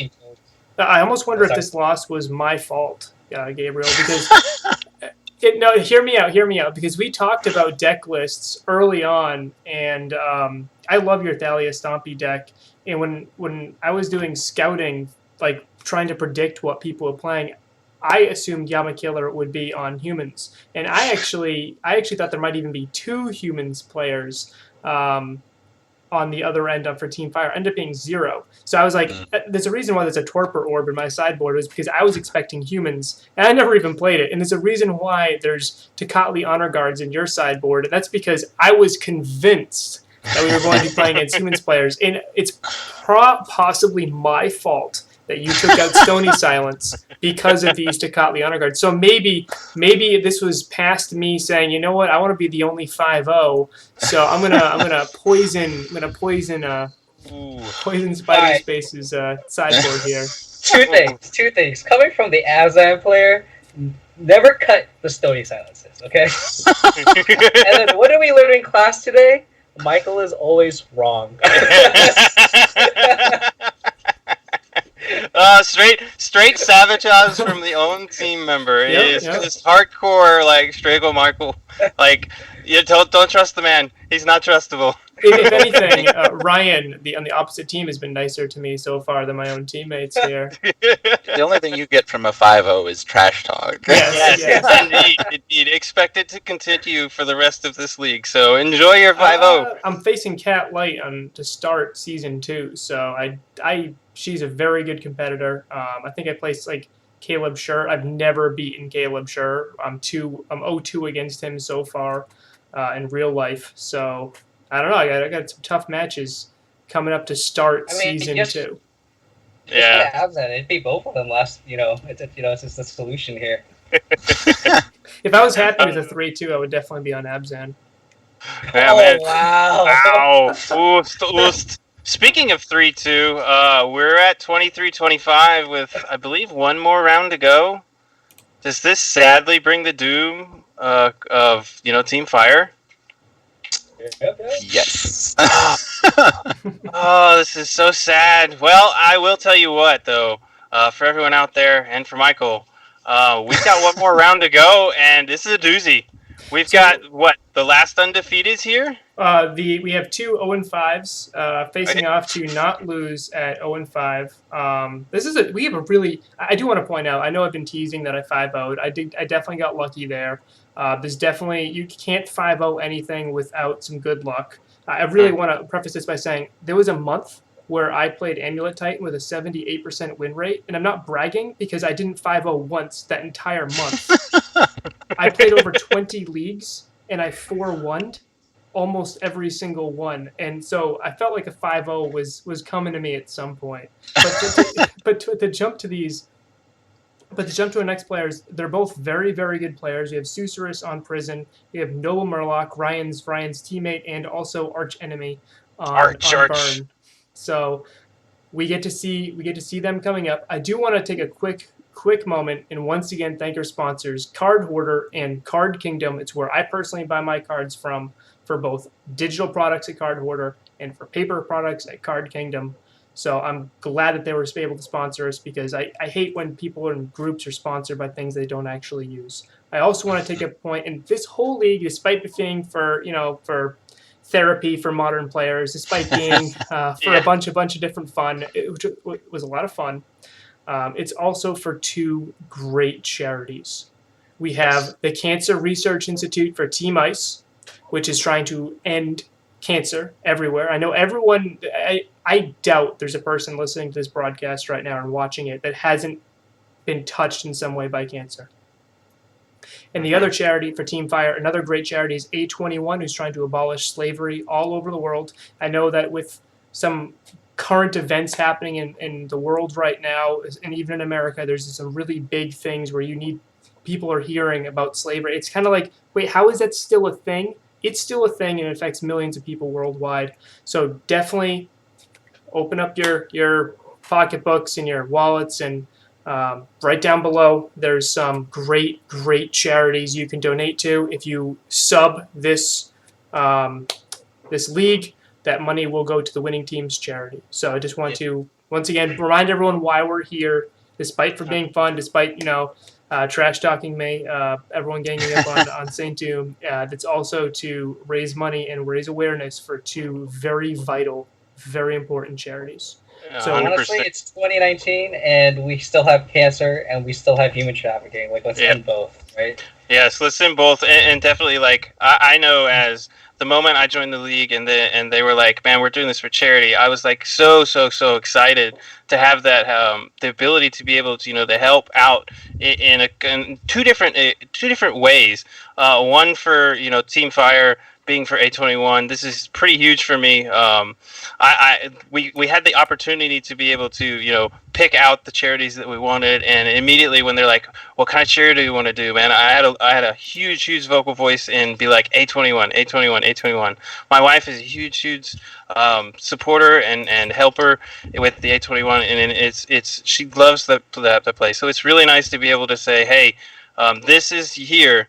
Please have an understanding that human trafficking is still alive, that slavery is still around the world, that it needs to be stopped. They can't continue to go on, and donating to charity here is extremely huge, not only for A21 but also for cancer. Cancer is all over the world.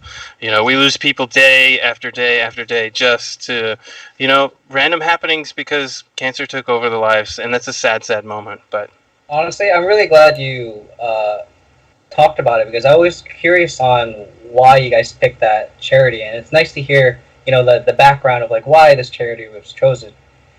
From Team ISIS point of view, like I used to work in the vet tech field, so I used to see a lot of dogs and cats get cancer all the time, and I currently work in the biotech field where we're working with drugs to cure cancer, and it's nice to have that be a part of this league too. Like this is just more than magic. This is human trafficking and cancer. Like people are affected by this some way or somehow, by either or. Mm-hmm. And it's nice that we are having fun, like you said. We're having a blast talking trash and stuff, but we're also doing this for good cause, and it makes us it feels good.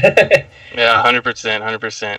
Well, we're at 24-25. We're gonna see if we can even it up and have a nice even league here. That would be insane. If Susurus pulls this off, then we will be having.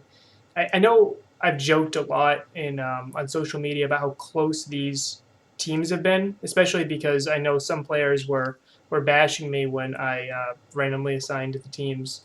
Mm-hmm. But 24-25 going into the final match, it can't possibly be any closer than it's been right now. Like it can't be any closer. We're either really good at the same level, or all really bad. Right. And the worst part is now that's 24-25. You have brought your worst player, Mr. NobleMurloc, to the table to try and take the victory here.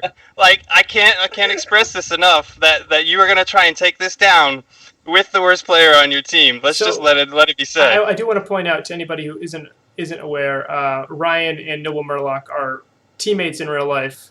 So the amount of trash talk they've had back and forth, his rival that actually has exceeded how much Kevin has given me, even just on the stream. It's been fun to watch. Yes, the Murloc is easily the ugliest goat that is around. He by far is the greatest of all time in the ugliness, and he is my best friend. However, I do hope he loses here. Well, of course we do. He's on the opposite team. We definitely Fire have to away. have. We definitely have to have you guys both on stream to help commentate a season 2 match. But I That would like to take a quick break, and then we will get to that real quick break. Then we'll get to the forecast of Doom, and then we will get on to the final match of season 1 of the Modern Streamers League. We'll be right back.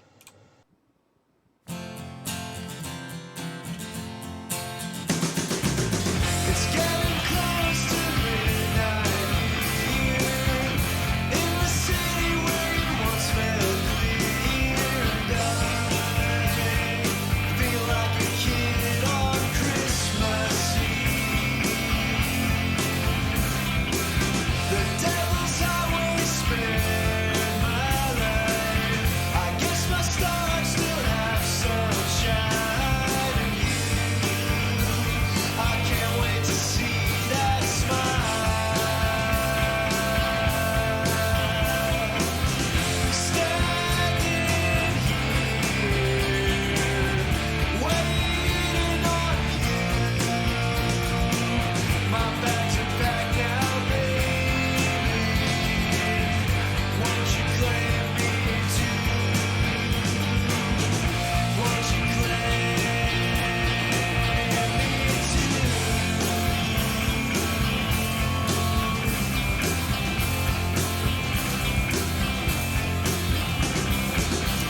Watch the lovers embrace now. Their eyes light up just like the sights in this town, and I can feel your flight touch down. My nerves are flaring as I pass the time, but then I see a face that remembers mine, and you, just like heaven before my eyes. Standing here, waiting on you. Welcome back to the forecast of Doom, the last one I'm going to be doing for a week or two. So we have Susurrus on Wur Prison against NobleMurloc on Naya Burn. The big thing about this matchup is that NobleMurloc has the probably the worst version of Burn to take on Susurrus's Prison deck, because Susurrus has not only Chalice of the Void, which shuts off all of those 1-drops, and you can just look at how many 1-drops, all the creatures are 1-drops, pretty much shuts down almost all of Noble's deck, especially game 1. And then we have Ensnaring Bridge with copies of Wur to grab that, which just shut off all of the creatures attacking in. So I really feel that this is about speed. Can NobleMurloc get going fast enough to get under a Chalice and get under a bridge before this match is over? Now, some cool interactions are that Monastery Swift Spear actually attacks for 1, and then you can pump it up after combat. Even if there's a Chalice out, you can actually swing with a Monastery Swift Spear, and then you can just bolt whatever. It gets countered by Chalice, but it still will trigger Prowess after Monastery Swift Spear is engaged in combat. So you can kind of steal some damage under a bridge that way. I don't know if that will be relevant in this matchup, but I feel like the most relevant cards we have to look at is that Chalice of the Void and Ensnaring Bridge. The NobleMurloc does come equipped with ways to handle those post board, but main board, this will be a little bit rough. Unfortunately, I feel like we're headed to a tie here, because I feel that Susurrus, unfortunately, because I'm rooting for Team Ice here, but I feel like Susurrus is favored in this one. Well, that is my report. That is my forecast. It's been great doing these for you guys in Season 1. I'm excited to do them again in Season 2. Let's see how it all plays out. Welcome, welcome, welcome to the last and final round of the night and the ending of the first 5 rounds of this league. Let's go Today, Ice. yeah, let's go Ice. Today we have Ice's worst player against the professional, the real man, Michael Susurrus. I mean, Cicerus is no joke. I definitely will agree with you there. I don't know about NobleMurloc being the worst player. If what you say is true and he takes it down, how bad is that going to feel? I have to ask. I may have to either hide for a little while, or I might just hide him for a little while so that he can take his ego away. To be quite honest with you, because the last thing I want to deal is with a bloated head of Mr. NobleMurloc. I mean, I'm really hoping that you're going to have to go find a hat to eat. This game's already started off fast with the Goblin guy shoving in here, and we're going to see probably some fight back here. We're probably going to try and get down all these artifacts we can to get this war out as fast as possible from Susurrus. This hand's not very strong in this matchup, unfortunately. I'm a little surprised how this is turning about. I think in the first couple turns, that ancient stirring wasn't very favorable for him. Oh, No, wow. The stirring's whiffed, Wow. and he's getting under the prison mic chokehold before it can be set up. Mhm. The pain land's not helping. Yeah, and we've got some nice beatdowns by the Murloc, bringing in double Goblin Guide followed by Swiss Fear, and I can only assume there's nothing but fire coming in after this. I mean, here comes some burn to the face, and this is going to probably end this game in quick hurry. I can't believe I'm saying this, but gee whiz, man, the NobleMurloc might actually get a game. He has to have gotten a game already. I mean, we're even for the match, right? Oh, well, this is true. Unfortunately, I did have to pity him out a game against me. Yes, and to be able to utterly dominate the next two is something. But yeah, here comes the concession and a quick concede by Susurrus, and got him real good. Very hard to beat that Eidolon. I assume from here we're going to see definitely Ursus come in, and we're probably going to try and trim down a little bit and bring in more ways to, get rid of the high converted mana cost spells to be able to play under this Eidolon. You're going to see Orbs of Warning come in here to be able to give himself hexproof. Do you see anything else, being that this is a Karn deck? I wouldn't be surprised. Yeah, he's putting in all those spell skites to help protect against cards like Destructive Revelry, which NobleMurloc is sure to bring in, because cards like Chalice of the Void are just such a beating. He has to have an answer. Yeah, definitely. So I know we're definitely going to see a lot of destructive revelries coming from the other side, and this hand looks really good. We're going to be able to probably, hopefully, curve into and Steering Bridge into Orbs of Warning. So now that we go to game 2 and the pity game for Murloc was already done with, we should probably see a pretty strong here follow up by Susurrus, and hopefully you can pull this one out. I don't know. This hand is a little on the slow side. It doesn't have a Chalice. I mean, I think it's correct to keep it. I'm absolutely positive Susurrus knows what he's doing, but I'm not sure he's positively stoked to be keeping that. Yeah, you are right. There's no Chalice on this one, which is weird. Coming from the Chalice deck, we figured, after facing me with Chalice, NobleMurloc didn't want to face anymore, but, here it is again, and so far he's avoided it. Mox Opal was a great draw to be able to speed things up a little bit, and you're even seeing not even a crack of the bobble here to keep cards out of his hand, so that this Ensnaring Bridge is going to be real good, and to keep continuing to use this Whir of Inventions. Oh, also, yeah, the Whir is a big deal. I'm not sure exactly what he'll whir for right away. He might actually just go and get like a welding jar or something to make sure he can keep those troublesome artifacts around. Correct, and you may even see him now with another where he might just jam Bridge here, and then hopefully next turn go for Bottled Cloister, and to be able to set up the Bridge as it is. Actually, you're going to see him go ahead and go for a Whir here. You might find Spellskite as the target for this Whir, however, or makes sense. Mm-hmm. And it may be even, I'm not sure if he's playing the 2-drop gain life spell each turn. I didn't catch it in there, but we're going to see an attack by the Eidolon, and I wonder if we're going to start seeing some fire come in. Yeah, here's a little bit of fire.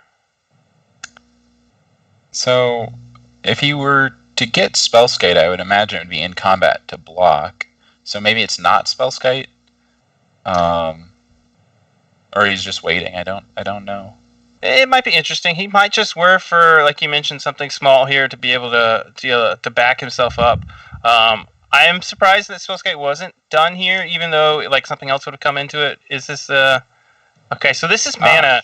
This is mana. So he's trying to get to the orbs and be able to put that out there as fast as possible. But he's just so far behind at the moment.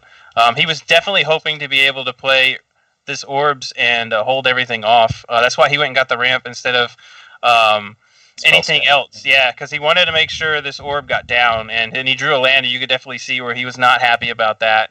And it was a good play. Now this Rift Bolt has to target either NobleMurloc's face or his own creature. yeah, and he's loving it. Yep, and we've got Michael just loving every second of this. Oh wow!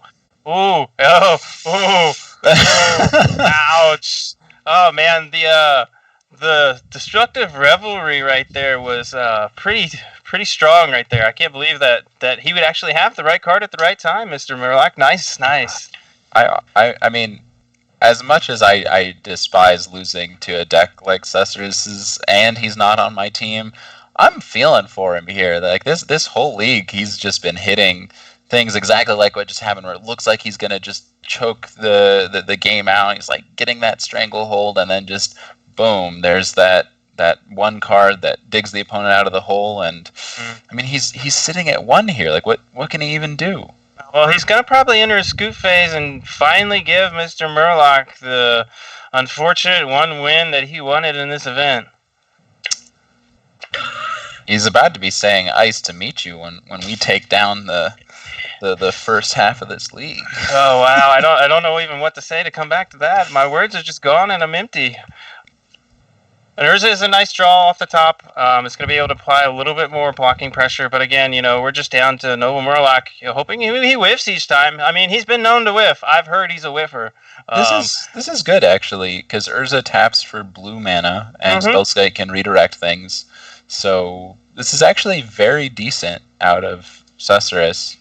Being at 1, still, it's dubious, but it's something. It is very dubious, and also another thing to keep in consideration is NobleMurloc has slowly started to chip away on his own life total, and there is now a giant 4/4 in play. This might be able to swing in the other direction. You might be able to see the smirk on Michael's face that this might do it for him, and we'll see how this goes. This Goblin Guide might just be on blocking duty here. Yeah, this is a crazy game. Actually. Yeah, things are starting to look a little weird here. Urza's showing how good he really is here. Urza's a scary magic card. It does everything. 100%. And we're probably going to see an attack here for 4, a chump block probably on the Eidolon, and then you may see some kind of transmuting for something here to get, maybe even a Chalice. We could probably see that happen as well. I would like to see if we were planning on getting a Chalice here, or we're just going to blast zone this away. Yeah, he blast zones, and then the Eidolon has to block. Yep. And he gets to do everything he wants to do. Yep. That's really neat, and we're pulling away. Here's that life total that was in trouble that I was mentioning earlier, where he's going to go down to 3 here, and we're going to hope for the other whiff from the NobleMurloc. He's done it once. Can he do it twice? Oh. Unfortunately... Yeah, it's super tense, and Welding Jar is probably going to lock this up between Spellskite and now Welding Jar to keep it alive. Things are not looking very strong for Mr. NobleMurloc. There's a couple cards that Murloc has that just will deal damage regardless, like a Lava Spike can't be redirected. Correct. Boros Charm is another one, and we're looking for... Here's the Lightning Bolt that's going to get redirected. We're going to pay some life here. Pay some blue mana off the Urza. Yeah. I gotta say, these players just doing a great job giving us that tense last match of the first half of the season. Got to keep things interesting. Definitely, and here I thought Michael was going to lose this, and it looks like he might pull this out. Oh, and there it is. Wow, and we've got the whiffs by the Murloc again. Amazing. That was something there, yeah. And just when you thought, that stranglehold was locked away, things just started to, open back up. Here I am, like, counting that chicken hatched. Yeah, right. That egg's long gone. That chicken has already crossed that road. It's got legs and moving on. We're just gonna have to count this one down on your pile. But no, Michael's coming back to save the day. Let's see if he can pull this last one off, and call it a good one for us. This hand is not where Michael really wants to be.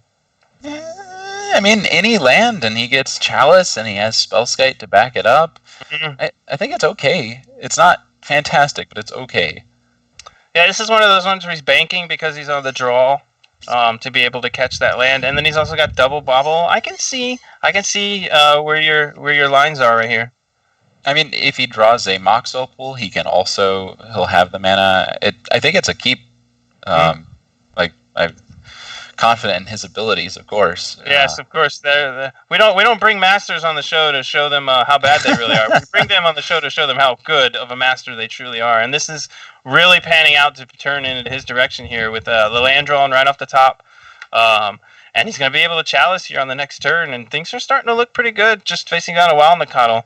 Here's another nice. Eidolon's annoying. I'll definitely give it that. And in for 3 comes Wild in the Cuddle. Ancient Stirring's drawn. We're going to see Glimmer Void and probably the Spell Sky to do a little bit of blocking and redirecting. I suppose he plays the Skite first so that he can protect the Chalice. I could definitely see that, especially since we don't have any Welding Jar to keep it alive, and there are 4 Destructive Reveries in our sideboard for the NobleMurloc. There is one, so it did what it needed to do. Well, that's not a good turnaround right there. He's sitting at 8. Yeah, and we're gonna crack a bobble and draw another card to try to find some more answers. There's Welding Jar, and there it is, and that's the funny right there. The thing we were asking for was, does he have that Welding Jar? And he's just like, well, yeah, oh my goodness, and there it is. This is going down in the NobleMurloc side of life, and the worst player of their team finally picked up his first win. Again, here I am. I'm like starting to root for Susurrus there, but actually, yeah, Ice just did it. Yeah, so, Ice just did it, and I've got nothing to say. I'm gonna go take my my hat here, and I'm gonna go hide in a little corner because the man actually got a match win, and I don't know what to say. I'm pushing the button. Oh, don't do it! Don't make me. 26. So that means that this has to be the closest league I've ever seen in my entire life. As a quick recap, and correct me if I'm wrong, Team Ice won 6-4 week 1. Team Fire won 6-4 week 2. We tied 5-5 week 3. Team Fire won 6-4 week 4. And now pulling it off here miraculously, I don't even know, what was that, 7-3 coming off, the first definitive real win here, with Team Ice pulling ahead by 2 matches. This is incredible. This was it's completely crazy. I mean, like, when you built this league, was you expecting it to be this close towards the end? I was terrified that one team would be more powerful than the other, and it would just be kind of boring to pay attention to. But no, I've been like on my seat, like projecting, like, oh, I think this person's gonna win, this person's gonna win, and Kevin knows I've been kind of crazy about that. But I'm like, I really want to know. Like, I it's almost like a little fantasy football. Like, oh man, and I'm really impressed with NobleMurloc pulling that one off. But I mean, because you saw Susurrus concede to the second Destructive Revelry on top of his deck when he popped that bobble. Oh, wow. You gotta do me a favor, Michael. You gotta change that 1 to a 2, because we gotta make the matches more even. Correct. Yeah, the more relevant number. Yeah, because I mean, for the people who don't know, like, the big number stands for the number of weeks we won, and one of the weeks we tied. So that's why it only totals 4. So the second number is the total of matches, which is the tiebreaker, which we won. And if NobleMurloc had lost, we would have tied completely even through tiebreakers, which is insane. Which means we'd have gone to season 2 with so Team Fire can still win the league if they win season 2, and they win 27 matches in season 2 or 28, whatever the math ends up being. I think 27 would do it. Then they would win the entire thing, because they have to win season 2, and they have to win at least one more total match than us. Otherwise, the whole thing will be a tie or in Team Ice's favor. So this is still very close going into Season 2, especially if you look at how change one little thing in any of those matches. If in Game 3 tonight, if you'd given Ryan a Dismember in his hand instead of a Reality Smasher, I clearly lost that match. Just now, if NobleMurloc didn't have another Destructive Revelry, then we would have gone tied. And that actually, if those 2 changes had happened, Team Fire will be walking away with a victory tonight. it's just really crazy how in the game of Magic, and I think in Modern in particular, how tiny little things make a huge difference. One card, one land drop. I was punished week 1 by F6ing into a what is that card? The Harsh Mentor? Harsh Mentor. I was going to say like something Mentor. Harsh Mentor. And then I lost, and I ended up, no big deal. I lost 2 life over it. Because I lost that 2 life, I couldn't cast a Wormcoil Engine later that game. It's just how close and how tight these games and these matches are on this stage, I think is phenomenal. It's been very fun for me, just kind of seeing my vision like played out, and with great players playing great matches of Magic. It's everything I could have hoped for. Yeah, I mean, it's one of those things where, like, since we had to go down to the tiebreakers, it just meant that every match mattered. Literally every match, just the whole half. Yeah. However, every match except for NobleMurloc, those didn't count. I'm just saying. Except for randomly this last one that he runs up winning. I don't understand. Like, who gave him the honor to take the tie-breaking win away? I don't get it. But I think it might have been all your trash talk, actually. It could be. Well, this has been a fantastic day here. We've had some great matches. I couldn't be even more excited to say that I'm a part of this. I know the rest of everyone else is super excited as well. Michael, man, when are we coming back? What is the time frame on that looking like? That is a great question. It originally was supposed to be a 1 week. We're taking a week off for GP Vegas. We have a lot of players that will be there. I believe half of the league will be attending. So definitely say hi to your favorite league members. Maybe the ones that are down there, unfortunately, I can't go. But maybe the people that are down there can all meet up and take a photo and say, "We don't miss you, Michael." Definitely. But kidding aside, so we're going to take a week off for that. But that because of the state of the format that Modern is right now with Hogak, all the pros, everyone assumes it's going to get banned or something will change. And that BNR announcement is scheduled to take place right when our first week of Season 2 is kicking off. So I'm going to check with their sponsors, make sure they're okay with it. I'm going to check with all the players, and unfortunately, unless Ian Duke tells me, hey, yeah, this will get banned, you guys can plan ahead accordingly, it'll be okay, it's not going to happen. I believe we'll have to take 2 weeks off before we start the Modern Streamers League. But I will be posting when we'll be starting back up on social media, Facebook, Twitter, or www.ModernStreamersLeague.com.